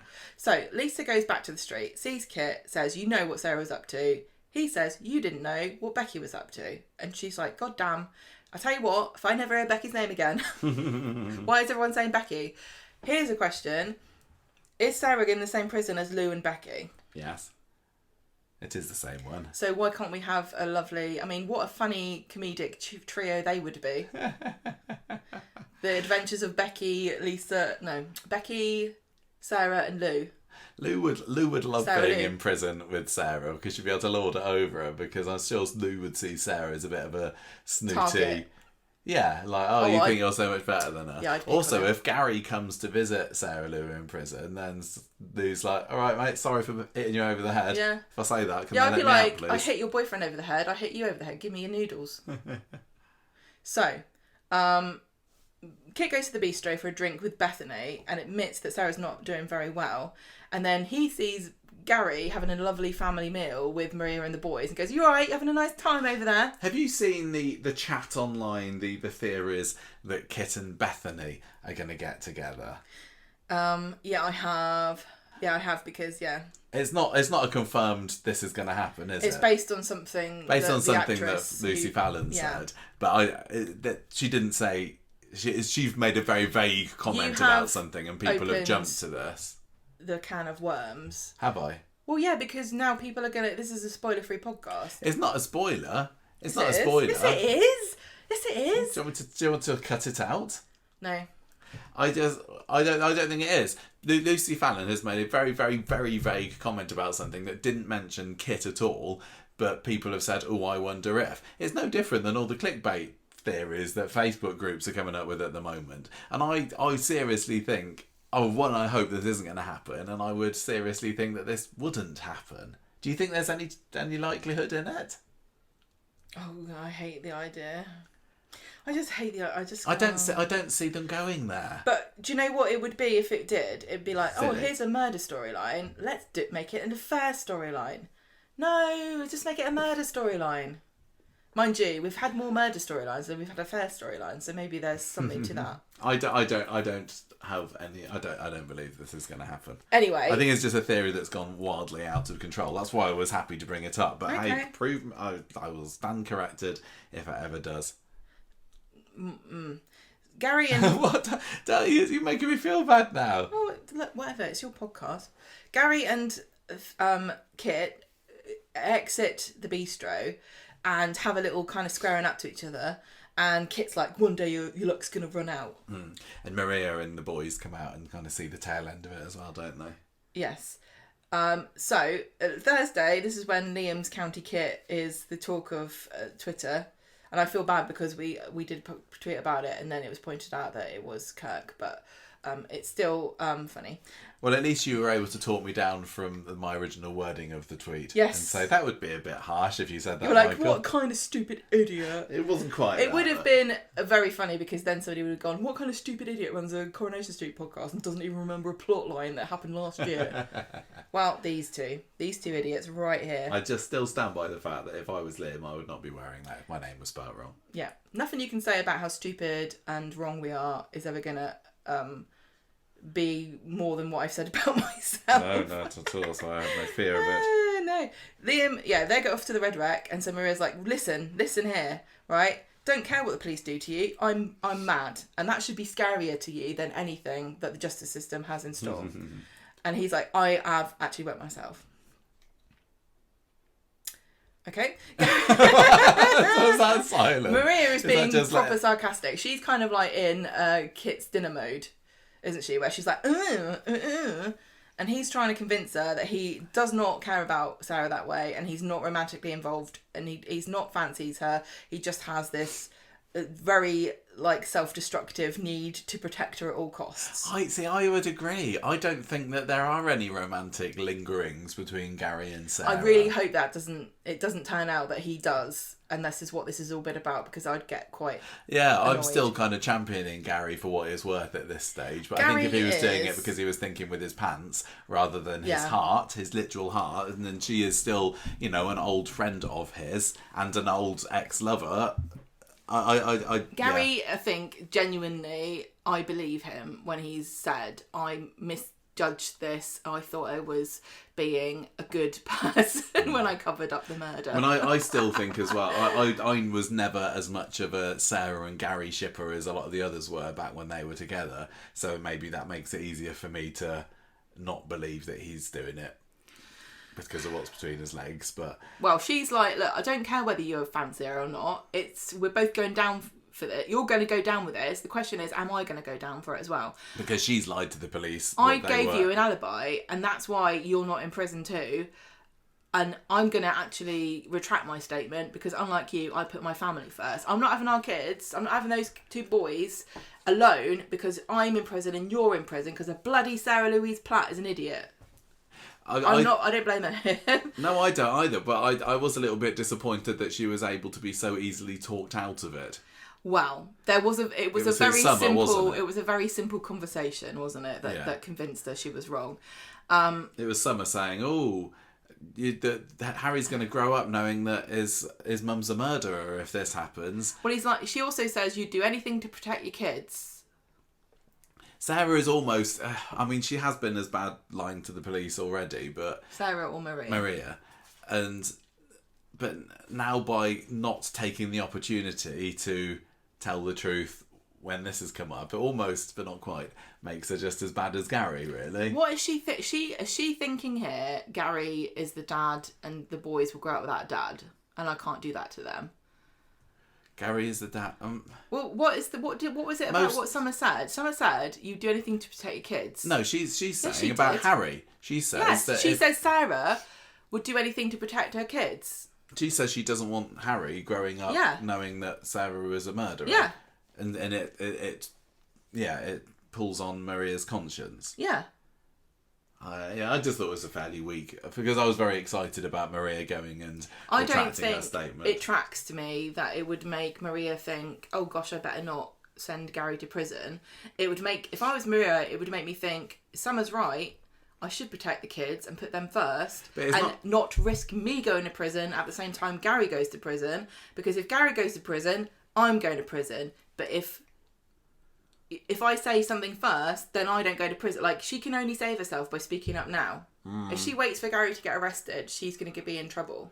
Yeah. And she risks having those boys have nobody. And if someone said that to me, oh, will you do anything to protect your kids? I'd think anything in this case is betraying Gary to save myself. Well, she is taking a massive risk here. Because if I was Maria, I knew that Sarah had done it. I knew that Sarah was being questioned by the police and soon to be in court. I'd be thinking, for sure, Sarah's going to be trying to implicate Gary here. And if Gary's implicated, then I am. I think I just have to try and save my own skin here. But this is why... So that the boys had at least one parent. I suppose there's Izzy as well. Poor old Izzy. She's like, excuse me. Still here, I was at the awards ceremony. Yeah, she's being overlooked here. I apologise to Izzy. This is why everyone loves the traitors. Because this is one of those mutually assured destruction kind of things. It is a bit. Maria has to keep it quiet, and she has to hope that Sarah does, and whoever talks first has all the power. But if none of them talk... This is game theory. This is what game theory is. If none of them talk, they all could possibly win. Because Sarah might get away with it. But if Sarah says something, she might get away. She might have a lesser sentence if she can spread the blame about a bit. It's just really fascinating. And all of these characters and their competing loyalties to each other and whether they're going to stick the course, I cannot wait, because any one of them could break. Yeah, and like the traitors, I have no clear and obvious idea where this is going to end up. And also, the future is a blank for me. And I'm not invested in any particular outcome except the traitors. We want the traitors to win. But in this situation, who are the traitors? Who's the traitor? Could be any of them. Yeah. Who's the secret traitor? So, yeah, we need, what's her face? Fringe McBangs. Yeah. Right, so Maria comes home, says to Gary, I've decided against retracting my statement, but that doesn't mean that there's a future for us. I'm fed up with you. You lied to me and deceived me, and it's only because you love Sarah and not me. And Gary says, I love you. The minute we got together, I love you. And if you walk away from me, that's the end. Like, I'm finished. I can't do it without you. And he's like, shut up, you drama queen. he's like begging her, I love you, please believe me. And she says, the only way I'll know whether you really do love me is to look at Sarah, look her in the eyes, and find out. I don't really know what she hopes to kind of gain from this conversation. Like, if her thing is, does Gary fancy her or not? Is she going to get that from Sarah? No, she's going to see if Sarah has feelings for Gary. But it doesn't matter whether Sarah's got feelings for Gary, it's whether Gary's got them for Sarah. No, I think this makes complete sense to me. You go and you look in her in the eye and see how she reacts. If you say to her, Gary's only done it because he's fallen in love with you, you'll know how she reacts, whether she knows that's true. I suppose. Because Sarah, sorry lads, but Sarah would, if she knew that Gary fancied her, she would definitely have used that. The sad fact of the matter is that Gary did it even though he didn't fancy her. He's just a nice guy. He's just like so Dylan. Nice. Well, yeah, I mean, remember when he was a loan shark and he was like, I'm a nice loan shark. Do you remember? Yeah. He's like, oh, don't worry, Mrs. whatever your name is. I'll give you some extra time to pay your Christmas money off. Yeah. And Rick Nealon's like, no, we kick him in the bum. Yeah. He's always been like this. He's like, but what if I did crimes nicely? Very exciting stuff. I really enjoy this storyline. But I can't see how they're going to get out of it. Summer knows, Todd knows, Sarah knows, Maria knows, Gary knows, Kit knows. Is Summer going to blab? Oh, they're both... Todd and Summer yeah, they're out of of the picture. Yeah, it's Gary's advantage that they're going to be the other side of the world for a little bit. Oh, man. Right, let's move on to the Beyond the Choke story, most of which we kind of discussed earlier, but we'll race down it because we're already way into this. So what was supposed to be a short podcast because there's only 4 episodes to discuss. But Corrie, if you will insist on making such discussable episodes, honestly. Yeah. We got Betsy at the beginning of the week confirming to Lisa that she definitely isn't wanting to press any charges against Dylan, and Lisa's clearly disappointed with this, heading off to work, leaving Betsy and Carla there. I don't blame Lisa, do you? About wanting to see Dylan get some kind of comeuppance for this. Hey, she's been a very protective mum. Here's a controversial opinion: if you break a law, you should be punished according to what the law is. Especially the police think that. Where would we be if the police were going around going, well, I don't know about this law. I've never really fancied it myself. I think it's a bit mean. Do you think that Lisa's more thinking as a policewoman or as a mum? Okay, what it made me think of is that scene with her and Jess when she was watching another woman not pressing charges on a man, and obviously there's a difference between what Dylan did and what abusive men do, but it's all the same. It's all a part of dominating and humiliating and degrading women, because that's where he got it from. Yeah. You can't tell me that there's a genre of romantic strangulation that's more popular on a porn website than all the rest of the stuff. There's just no way. Sorry. I just don't believe it. So she's seeing... boil it down to a man has caused physical harm to a woman during sex, a romantic partner, and says it's... And the woman is saying...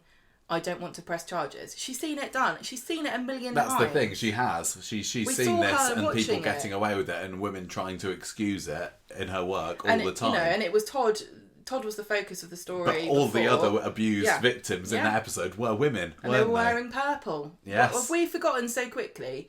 Everyone was like on board going, yes, but surviving the storm, women, etc. Okay. Anyway, this is when we get the scene. And I'm not stupid. I know that she agreed to do it. I still don't. It doesn't make any difference to me because of what the law says. Yeah. I would like everybody who thinks that the law is wrong to do a campaign themselves, start a petition, collect signatures, go round to your friends, go to your mum, go to your dads, and say, "Hello, I want people to be able to strangle each other in bed and cause strokes." Because why? I don't really know. Because of a story I saw on the internet on Coronation Street where a guy I think is unfair. Everyone's being mean to him. So I would like the law to be changed to allow people to strangle each other. Go and do it. You won't though, will you? You won't. You won't do it. That was basically all there was on Monday, apart from that scene with Maria and Summer, where Summer says, "Hey, I'm exciting too." It's not exciting. It's not like I'm not vanilla. I'm not a vanilla boring girl. Tuesday's where it have a bit of kind of probably kicks off, because Monday was mostly a Sarah and Kit what it is you're focused talking one. about. Tuesday, Brody calls Dylan a little weirdo and says, "Why have you been spreading rumours about me and Betsy together, eh?" This is mostly what he was mad about, wasn't it? Dylan's still in complete denial about the stroke being because of him, because he's been Googling other reasons somebody might have had one, wouldn't he? And I think that probably is a natural thing to do. I mean, I know you've spoken to me online about the fact that Dylan is Googling other reasons rather than Googling why could it have been me. But I think if you're a little toad. No, I think if you're in this situation and you're worried, you will be defensive of yourself. I'm sorry. Really? I think you probably would. I think you'd be too embarrassed or scared to admit to yourself that it was the case in many cases. Insert gender stereotype here, but I do think that women are trained all the time to blame themselves for everything and look for reasons why it's their fault. So if I was in Dylan's situation, I would have looked it up and gone, actually, oh dear, it might very well have been me. I better keep my head down and shut the hell up. Okay, but you're a guy, and you've been taught you know, again, this is stereotypes, but they're stereotypes for a reason. Nothing's ever your fault. It's all, you know, circumstances beyond your control. I don't think you understand how much women are trained from birth to take everyone else's crap and blame for everything and feel responsible for what men do. Well, then it's realistic then that Dylan's been doing this Googling and trying to find other excuses for what happened. Yeah, exactly. That's what I'm saying. It doesn't make him a good person. It makes him a rat. I'm not saying it makes him a good person. Yeah. So, even on this podcast, I get blamed if you make a terrible joke because I'm married to you and therefore I permit it to happen. This is true. You never get crap for what I say, do you? Nobody ever tells you that you shouldn't be married to me because I'm an outspoken, horrible bitch. It's always Gemma. Gemma's the wrong one. Gemma's the one that should shut up. She's the bitch. She's the one who's got the bad opinions. And you're the poor innocent victim because you're married to me and you have to put up with it. I get comments as well. No, you don't. Not like I do. Maybe not as much, but because the way the society is set up, it's completely understandable that Dylan is always looking for a way out, and Betsy feels like it's her fault. Yeah, she does. And he's looking for her. He's looking for her to comfort him. It's just such a neat little sad tragic window into like the way that gender works and how women are conditioned to take the blame and be blamed for everything. I won't argue. I don't want to talk about this story that's fine. anymore. That's fed fine. up with it. Right, Lauren's with Betsy later. She's still knocked off by the whole situation, Lauren is, and she's really, really frustrated with Betsy for saying that Dylan and her both were up for this strangling too. And Lauren's like, literally, he could have killed you. And it is partly because we can look back to what happened with Joel, but that doesn't mean that it's not a valid opinion to have whatsoever, is it? So Dylan gets to the hospital later, and Betsy says, a lot of we're saying Betsy says, but there's obviously a lot of delay to her speech, but she basically says, what's this you've been spreading about me and Brody together? And he says, yeah, sorry about that, it was my dad's idea. Betsy's like, honestly, we weren't at it. And Dylan takes it and says, okay, sorry, I shouldn't have gone down that route. I just really hate everybody treating me like a monster. And if I get charged with this, I'm going to have the book thrown at me. Especially after the previous convictions that I've had.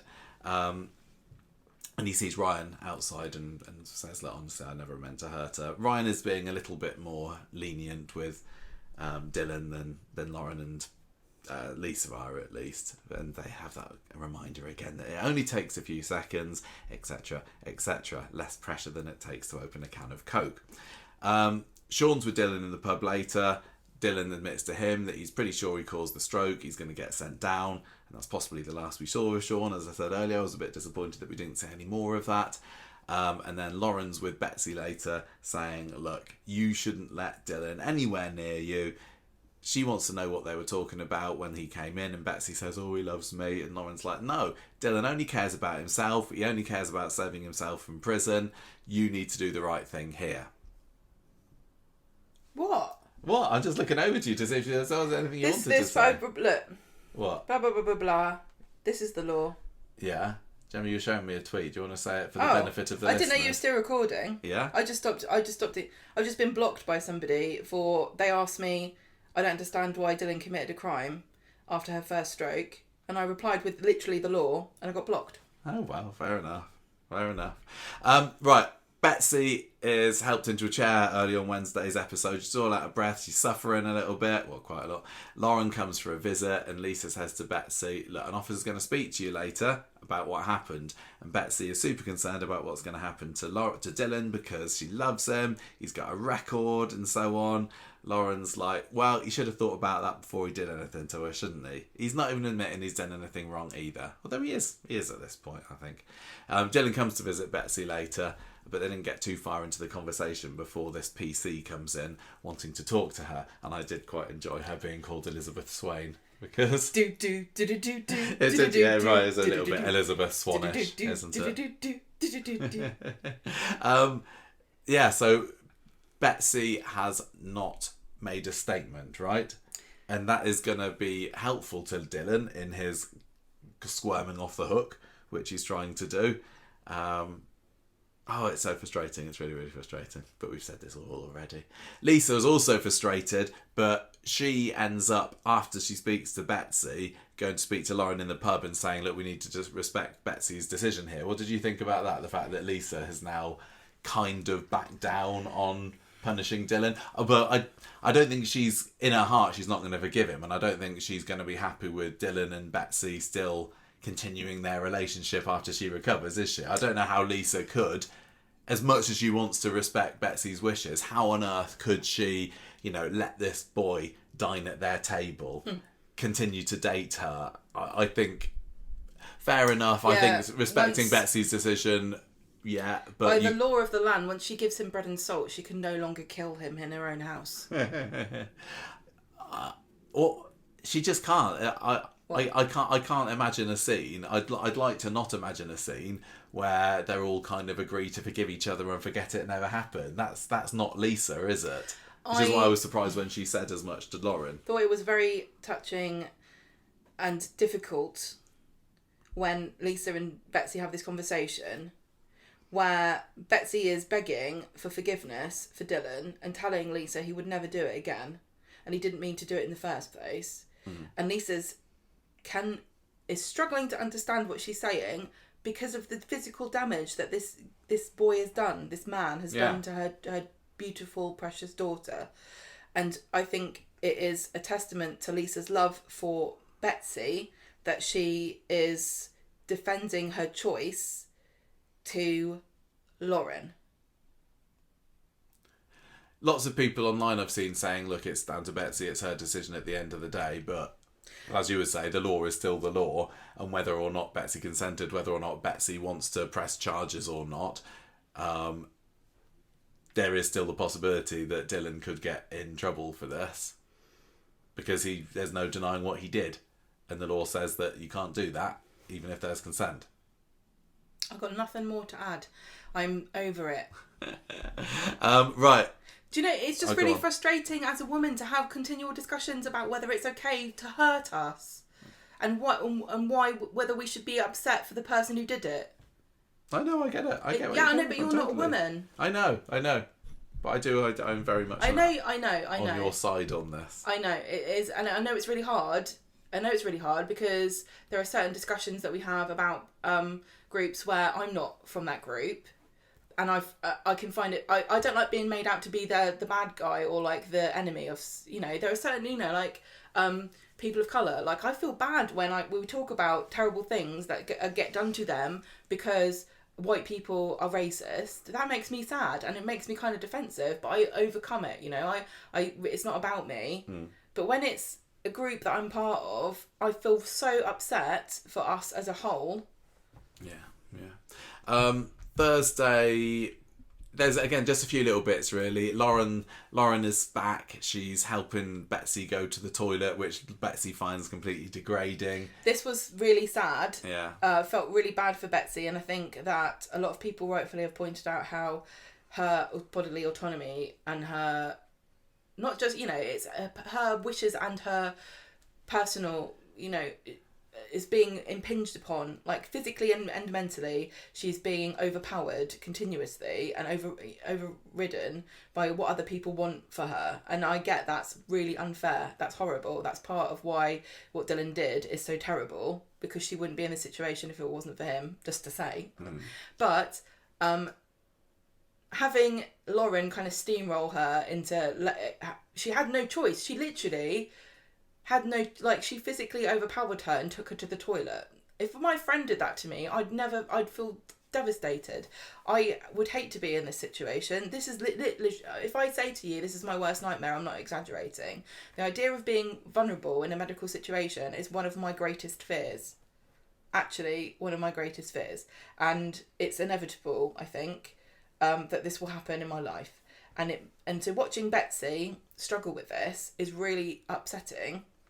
And I feel terrible for her because she's trying to explain herself and she can't. Her voice has been taken away. She's like the Little Mermaid. Her voice has been taken away, and nobody cares what she thinks.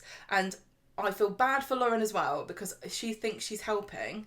Yeah. And I think Betsy's not as humiliated as I would have felt, because Lauren's very matter of fact and she's like, you know, trying to make it okay. It won't be okay. And also Betsy's going to have people help her when she's not in hospital. And I hate that for everybody. I hate it for anybody who has been put into this situation where our bodies are not under our control and we have to rely on people. And I'm just, it's devastating. And it's all because of that little scrote Dylan. Well, it's going to happen, you know, if you live to a certain age, unless you're super lucky, you're going to have to rely on other people at some point in your life. Yeah. And unless you've been in hospital and been unable to move, you don't get it. And I also know that people have criticised some of the manoeuvres that they did in the show. Oh, did they? And I haven't looked into it, but I think the way that they were moving Betsy around was wrong. And I think that poor Sydney Martin's had to say, we did our best, and thank you for bringing it to my attention. Is it that Lauren was doing it wrong? No, I don't know. I think it was the nurses. Wouldn't know, would she? No, but you could... Okay. It's just horrible. Yeah. And Betsy, poor Betsy... Oh, poor Betsy. I feel Betsy, definitely poor Betsy, but I'm still definitely poor Lauren because she gets into another spat with Betsy, doesn't she, about whether Dylan should be blamed for this. Then she gets chatting with Ryan, who says, well, you know, choking can be dangerous. I've now realised, so I've learnt the lesson from this, but hey, people will experiment, and Lauren's just like, oh no, this isn't right. Lauren feels like she's on her own at the moment for thinking that this is weird. And being abused by a man sexually abused by a man who did stuff like this to her. It's annoying though, because some people are saying the only reason that Lauren feels this way is because she was abused by Joel, and if she didn't, maybe she'd be a bit more chill about it. Oh, I did have somebody tell me yesterday that sorry for what happened to you that made you have this opinion. Nothing bad's happened to me. I just have morals. I think that Lauren would felt this way no matter what, but I also think that she's sitting there going, we let this happen to women all the time, and everyone's okay with it, and then Ryan comes up like, oh hey, look, it's just not that bad, everyone does it, we won't do it anymore. And she's supposed to go, oh, that's all right then. Why do we have laws? Why do we have laws and punishments? Answer me that question. Why do we punish people who get drunk and drive a car and kill somebody? If they feel really bad and cry enough, do they get away with it? No. I wonder whether there's anyone else that Lauren could rally to her cause at this point. No, this is what annoys me about this. This is being set up for Lauren to go, oh, I've learned a lesson at the end of the day, that it's fine and I was horrible and vengeful and I shouldn't have said and done what I did, and she's going to go too far and she's going to get... I think that she will. Because she's kind of vowing revenge on Dylan at the end of this, isn't she? It's like, well, if the law won't go after him, then I will. And you're right, I think that she's going to do something too much. We'll go, well, I guess that Lauren was wrong all along. I'd really like, because, you know, Brody's obviously very anti-Dylan for this. I'd like him to have a conversation with Sally at home, because I think Sally would definitely get on her high horse about it. And I think she, you know, Sally's got her own little kinks, hasn't she? You know, having sex during a funeral is what turns her on. Me and Tim do it all the time. I don't think she would.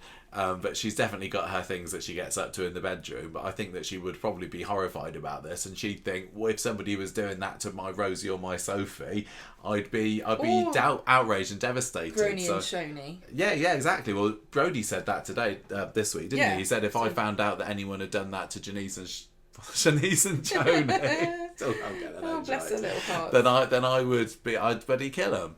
But yeah, the show doesn't particularly seem to want to be expanding the pool of people who are outraged by Dylan's actions. I just don't know what they're thinking here. It feels to me like they've gone softly is the best approach, so that's what we're going to do.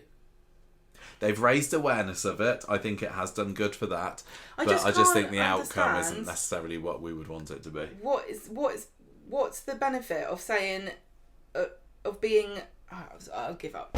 Let's do the other stories. We've got a couple of stories left. I think we have made our views known on this particular story. We're probably coming up again next week. But on the lighter side of things, Gemma, shopping addiction.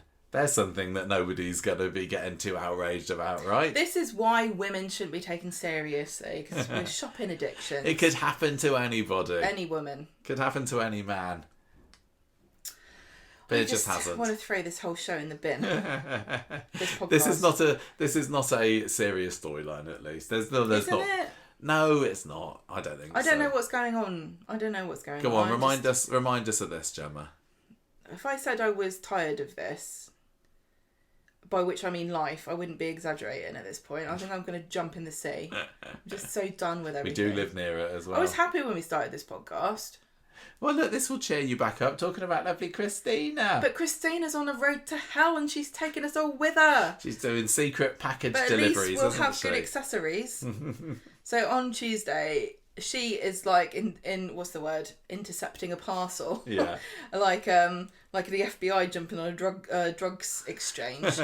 And Todd gets there, and finds it, and she's like, "Don't tell George." And so Todd covers for her and says it was something he ordered. And she ain't going to be able to get away with this once they're out of the picture. No, that's very true. So she says, she gets away with it. George believes it. And later she says to Todd, thanks for that, by the way. And he goes, I'm only doing it because you make George happy, but you can't carry on doing this. Mm-hmm. So Wednesday is when Todd finds out that despite the fact there's an active murder investigation and his best friend has been arrested for doing the crime, he's still getting the insurance payout directly to him. Maybe he just said to the insurance company, look, I had a scene a couple of weeks ago where I said I wasn't having anything to do. I've washed my hands of anything that Sarah Louise is up to these days. And they said, fine, as long as you promise never talk to her again, then we'll give you the cash. Mr. Grimshaw, you didn't fill out Form 15A, which says I wasn't involved in the murder of my wronging spouse. And then we would have processed the payment earlier. So I'm sorry, we're going to have to put in an administration fee, £15. He doesn't know what he's going to do with the money on Wednesday, does he? Imagine having so little imagination. I've got a list. Well, it's because it's blood money. It's rather than a lack of ideas for expenditure. I love blood money. It's my favourite kind. It's my favourite colour of money.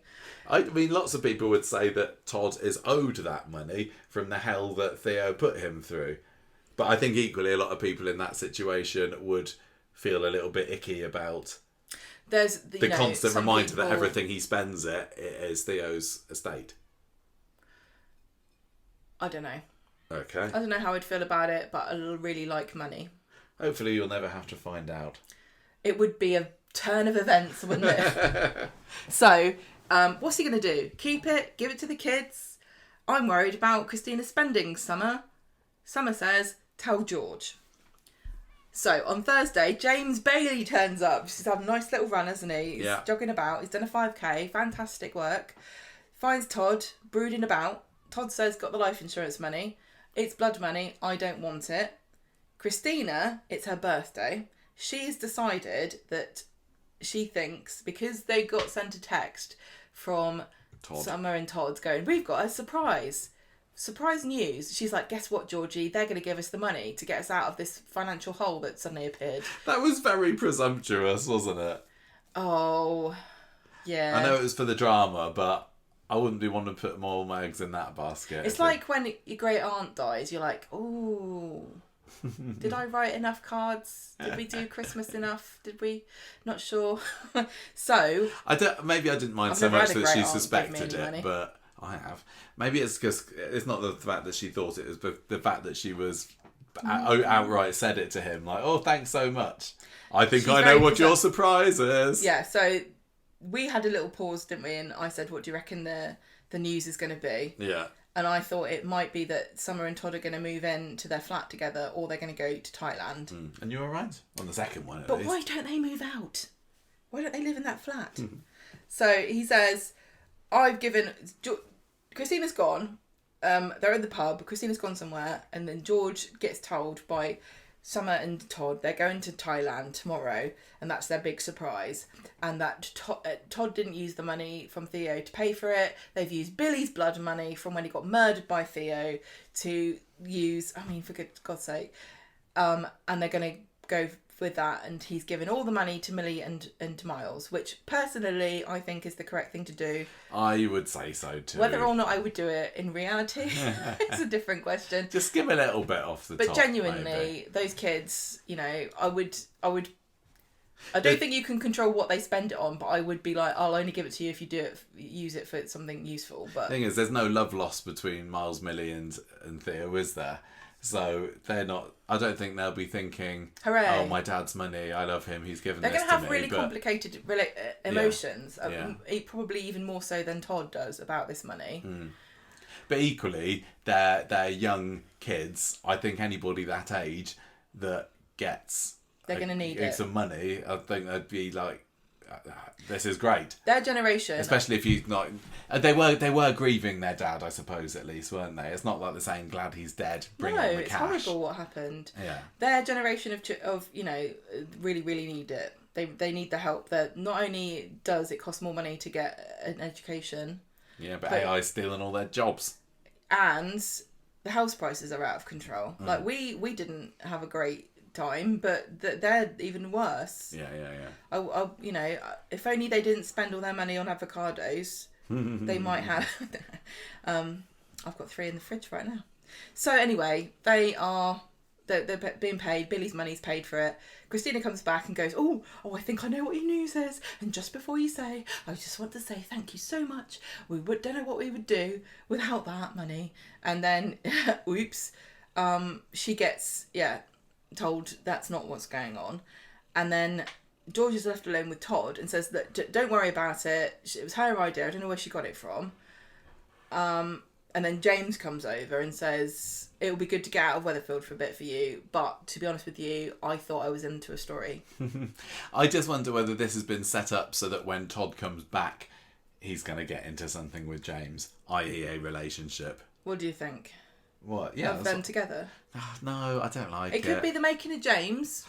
Give him a chance. I don't know give whether him a I chance. want to give James a chance. Remember Slaggy Steph? I know. We were mean about her, and then she turned out to be a right good one, didn't she? So this story... I think James has got good energy. Do you reckon? Yeah, I do. Do you agree that this story didn't really progress very far this week, apart from the Todd's going off on holiday? The whole Christina's got a shopping addiction, that wasn't really explored other than it's still going. And that's Do you know what I think? George needs to pay Christina a bit more, if it's a big deal, about how much money. Yeah. Also, I've got limited. What's the word? Sympathy. Who's that house belong to now? Is it? I think it's him. Glenda. Is it Glenda's house? No, I don't think so. I think it's George's. I don't remember. Don't cry to me about your money problems when you've got a giant house that you don't live in. Who lives there? Right. That's it for that story. We had a little bit of Ollie this week, and basically, Ollie.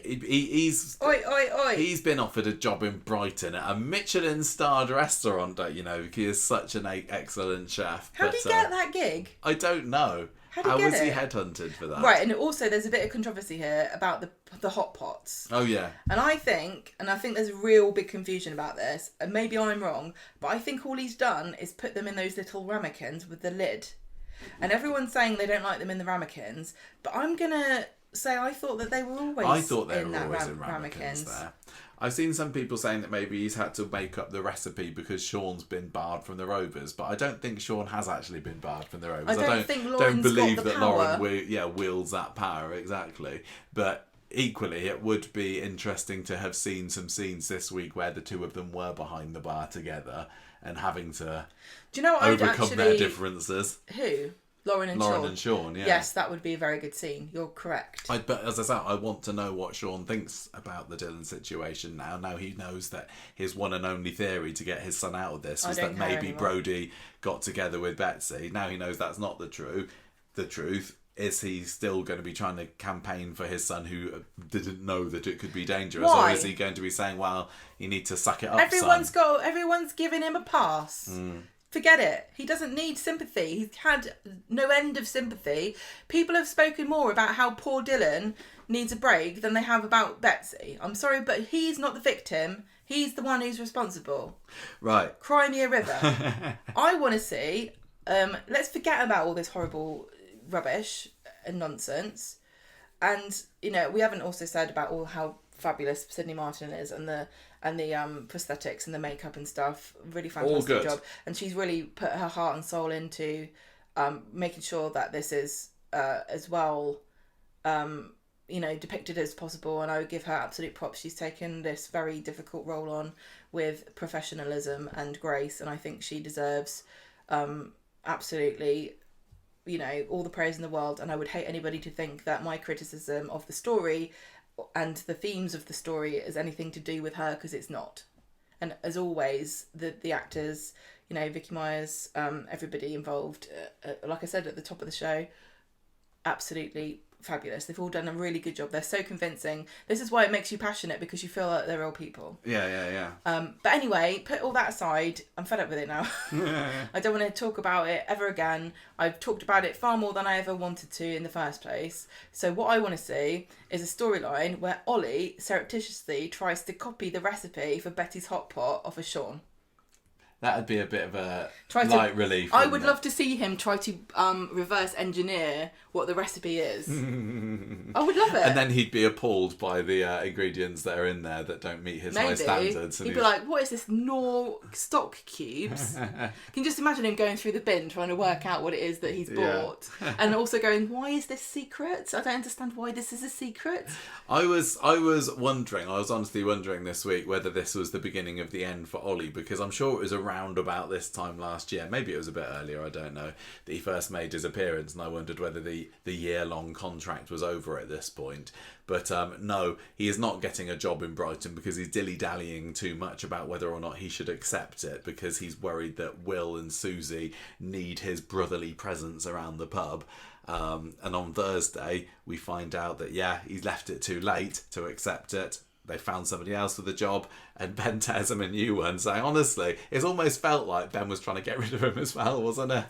Then why didn't you take this job, son? You should have had it on a plate here. Well, I don't understand why they're so keen for him to go. Like, wouldn't they be a bit sad? But I guess it's, he's living.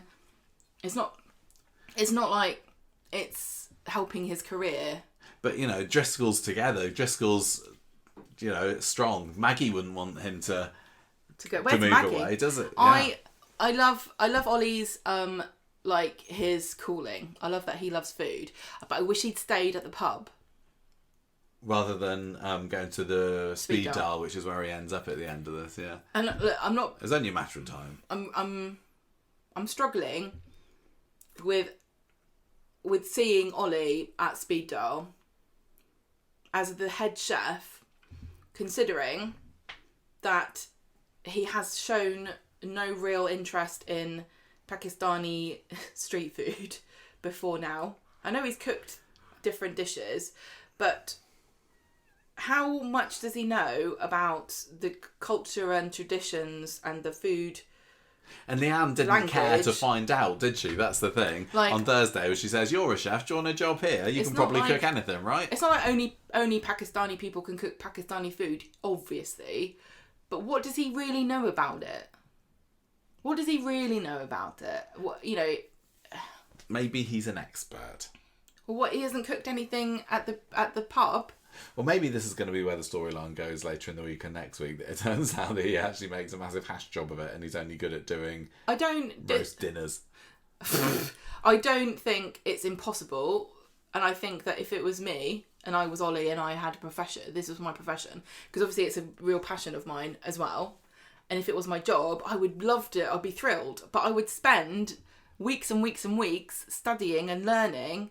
How is he going in there as the head chef? Like, he's never worked in an Indian or Pakistani kitchen, has he? Who's he learning from? Yeah. What are these recipes? Is he going to be content with the menu? Because Leanne was putting chips on there the other day, and Ollie didn't like that. See what I mean? He's accepting. He tried to get a job at a Michelin-starred restaurant in Brighton. That is very different from a Pakistani street food restaurant in a back street of Salford, right? Because they're cooking the same thing every day. The menu's the same. Yeah. There's no end of innovation and creativity in that cuisine. People are pushing and doing some incredible stuff, but is it what you want from Speed Daal? Is he going to be happy with his Michelin aspirations working in Speed Daal? And yeah, I wonder. And is it going to be a story? No, it won't. Is there going to be anything where? I wonder whether the family, Maggie maybe might think that he's being disloyal to his family by working for the competition just round the corner. I struggle, maybe, honestly, to get excited by the prospects of an Ollie story, although I did say on the Resident Review the other month that I would like to give him a chance, and I genuinely would, but this isn't exciting me particularly at the moment. But hey, it's early days, isn't it? We've only had 2 days of it. Gemma, we've reached the end of Street Talk. We've said an awful lot about the Sarah Louise storyline. As I think was right to have that dominate this week's discussion, particularly as the amount that the strangling storyline had the lion's share last week. But with everything in mind, we did think it was still quite a good week. I think there was you gave maybe 3 bangings, I gave 2. Yeah, good week. But yeah, a lot of it was down to the performances in the choking storyline, which were excellent, even though we didn't necessarily like the way that some of the storyline went, but also the excitement of the good old-fashioned Corrie murder storyline, which was the A story, and yeah, it was very exciting. Do you know what is kind of giving me a bit of pause here? Remember when Aidan had his suicide storyline, and Kate Brooks came out and she went on the press junket, didn't she? And she went and she sat and she behind the cameras, in front of the cameras, and she said, "I've done this because this is important, and here is why, and here is how it's going to help." Where is Ian McLeod and Kate Brooks? Where are they? Yeah. Where's the communication from Coronation Street about this? There's been all we've got to go on really is there's been the odd line in the press release about it, and Kate Brooks did have something to say there, but not much. And then you got Sydney Martin's interview as well, haven't you? Sydney Martin's on the front line of this, and she is very young, and it wasn't her idea. No. She's doing a fantastic job, but where is the production team talking about this story? And why is it really just itv.com/advice with these 2 charities? And how did they feel about what Coronation Street's done here? Are they behind what Dylan's treatment is? Are they the ones who've influenced Dylan to the treatment of Dylan on the show? Yeah, I wonder, because you'd think that maybe they would be more naturally wanting to see him face justice. I don't know. I don't know. This is why I'm asking, because I actually don't know. It wasn't a leading question. Now, if I thought that they had been the ones who were in control of what happened, I'd have a different perspective. But I'm still going to say I don't think it's worked because of what the stupid comments I've seen on the internet about this. I would... Because I know that in the past, charities have worked with Coronation Street and not been that thrilled with how it turned out. Yeah. Especially the liver transplant people. I don't know if they work with Coronation Street. I can't remember now. I thought it was the kidney. I don't remember. Kidney, sorry, you're right, kidney. You can't, yeah. Don't get them mixed up. No. Yeah, I would love to know what they actually think of this. Maybe we'll find out one day. We need to score it, Gemma. We've got stuff to do today. I still thought that this week was a good week. The fact that it did create so much discourse online and really well-considered opinions from many people, even if some of those opinions were different, I thought that, it was another exciting week. I thought that the issuesy stuff with Betsy contrasted very nicely with the high drama of Sarah Louise getting arrested. I didn't particularly think that the Christina or Ollie story were that thrilling, but they only had a handful of scenes between them anyway, so I'm not going to particularly count that against the week. I am going to settle, I think, on 4 Mufti Day waggers out of 5. Oh gosh! And there's a string of words that are going to confuse some people that aren't native English speakers or indeed natives to this country, but I never called it a Mufti Day. Is that a northern thing when you have a non-uniform day? Isn't it from the army? I don't know, is it? No idea. My granddad would have called it Mufti, but he was in the army, so that would be why. Okay. What are you scoring it, darling? Enjoyment of certain storylines. 4, definitely. Lack of faith in humanity. No. Faith in humanity, 0. We're not scoring it on that. Is how much you enjoyed watching the programme? Appreciation of Coronation Street's handling of this, 0. Oh dear. Performances, 5.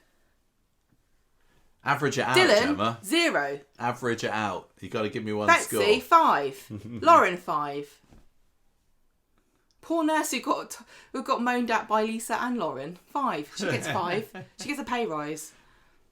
I don't know. I feel really mad and vengeful. You need to give us a score. Rebecca's there with her spreadsheet just waiting to add it in.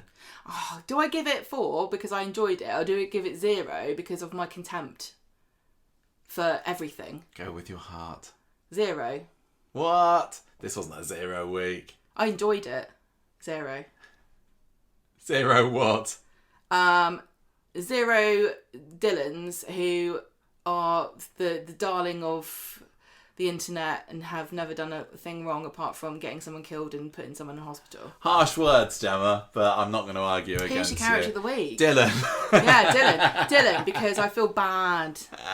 I don't know, I was kind of mulling over whether to give DS McLaughlin character of the week because I loved her so much. I don't know whether there was anybody that stood out as being definite. I mean, Betsy. I'm possibly going to say Maria. Really? I loved Maria not giving up and really, her this is a soap. dogged pursuit of finding out the truth of what Gary was hiding. I thought that was quite satisfying, really. This is a soap, right? We made a soap podcast because we like watching soaps, because we like going, oh, how terrible, oh, how amazing, oh, I love her, oh, I hate him, oh, can't believe it. Yeah, we're not there now, are we? We're in a different world. Just a little bit. Who's your character of the week? I really want to give it to Betsy because I think but it's not Betsy, is it? It's Sydney Martin's performance as Betsy, and I feel bad. She's been fantastic. Sydney Martin's been fabulous, and I think Betsy, I feel heartbroken for her by the way that what the life is treated. If you were Betsy's friend, you'd be saying, "What on earth are you doing, not pressing charges against Dylan?" So I don't know how you could say, from your personal viewpoint, that she's your character of the week because she's not doing what you think that she should be. It doesn't matter what I think, though. This is what I want. If I want you to understand anything, I want you to understand that I don't think my opinion matters to anybody but myself. And everyone can agree with me or not agree with me. And if you agree with me, that's fantastic. But you agree with me because that's your opinion, and our opinions are the same. You should be proud of your own opinion, and not care what I think, apart from to say, we're in it together. You know what I'm saying? Does that make sense? Yeah. Like, I don't want anyone to think that I think what I think is so important. But I'm doing a podcast. People do care what you think because they listen to the podcast. And I don't take that for granted. But just because I haven't... But I'm uplifting people by saying you give yourself the credit. If you think what I'm saying is you like, yeah. Give yourself the credit that you are the one that thinks that too. Give yourself the praise. If that's what you think, give yourself the praise. And if you don't agree with me, that's fine. It's nothing to do with me. Yeah, I have no expectation that anyone who listens to this has to feel the same way as either of us do. No, I don't care. Like, genuinely, I don't care what you think. All I care about is facts and opinions. You cannot argue with me about a fact, which is what people are doing, but you can agree with me about how you feel about. You can argue with me about how you feel about it. What are we talking about? Character of the week. You going with Lauren? Yeah, Lauren. Lauren, there we go. But I know that she's destined to be converted, pilloried. She's going to be put into the stocks because a woman is always in trouble for what a man's done. So because she's the only one who's saying that Dylan should be held accountable. Brody is as well. Brody's been nowhere, and nobody cares what he thinks because everyone's like, a man can have an opinion of whatever he wants, and if a woman says anything, she's a bitch. Lauren should be the queen. Bet you Camilla would stick him in prison. God, I could do with this story having a bit of a break next week, to be honest. I can't be bothered with this anymore. That's it for Street Talk this week, everybody. I hope you enjoyed that outburst of opinions and anger and frustration and all that. It's too late now. It's committed to the microchips of our computer. Right, thank you everybody for listening.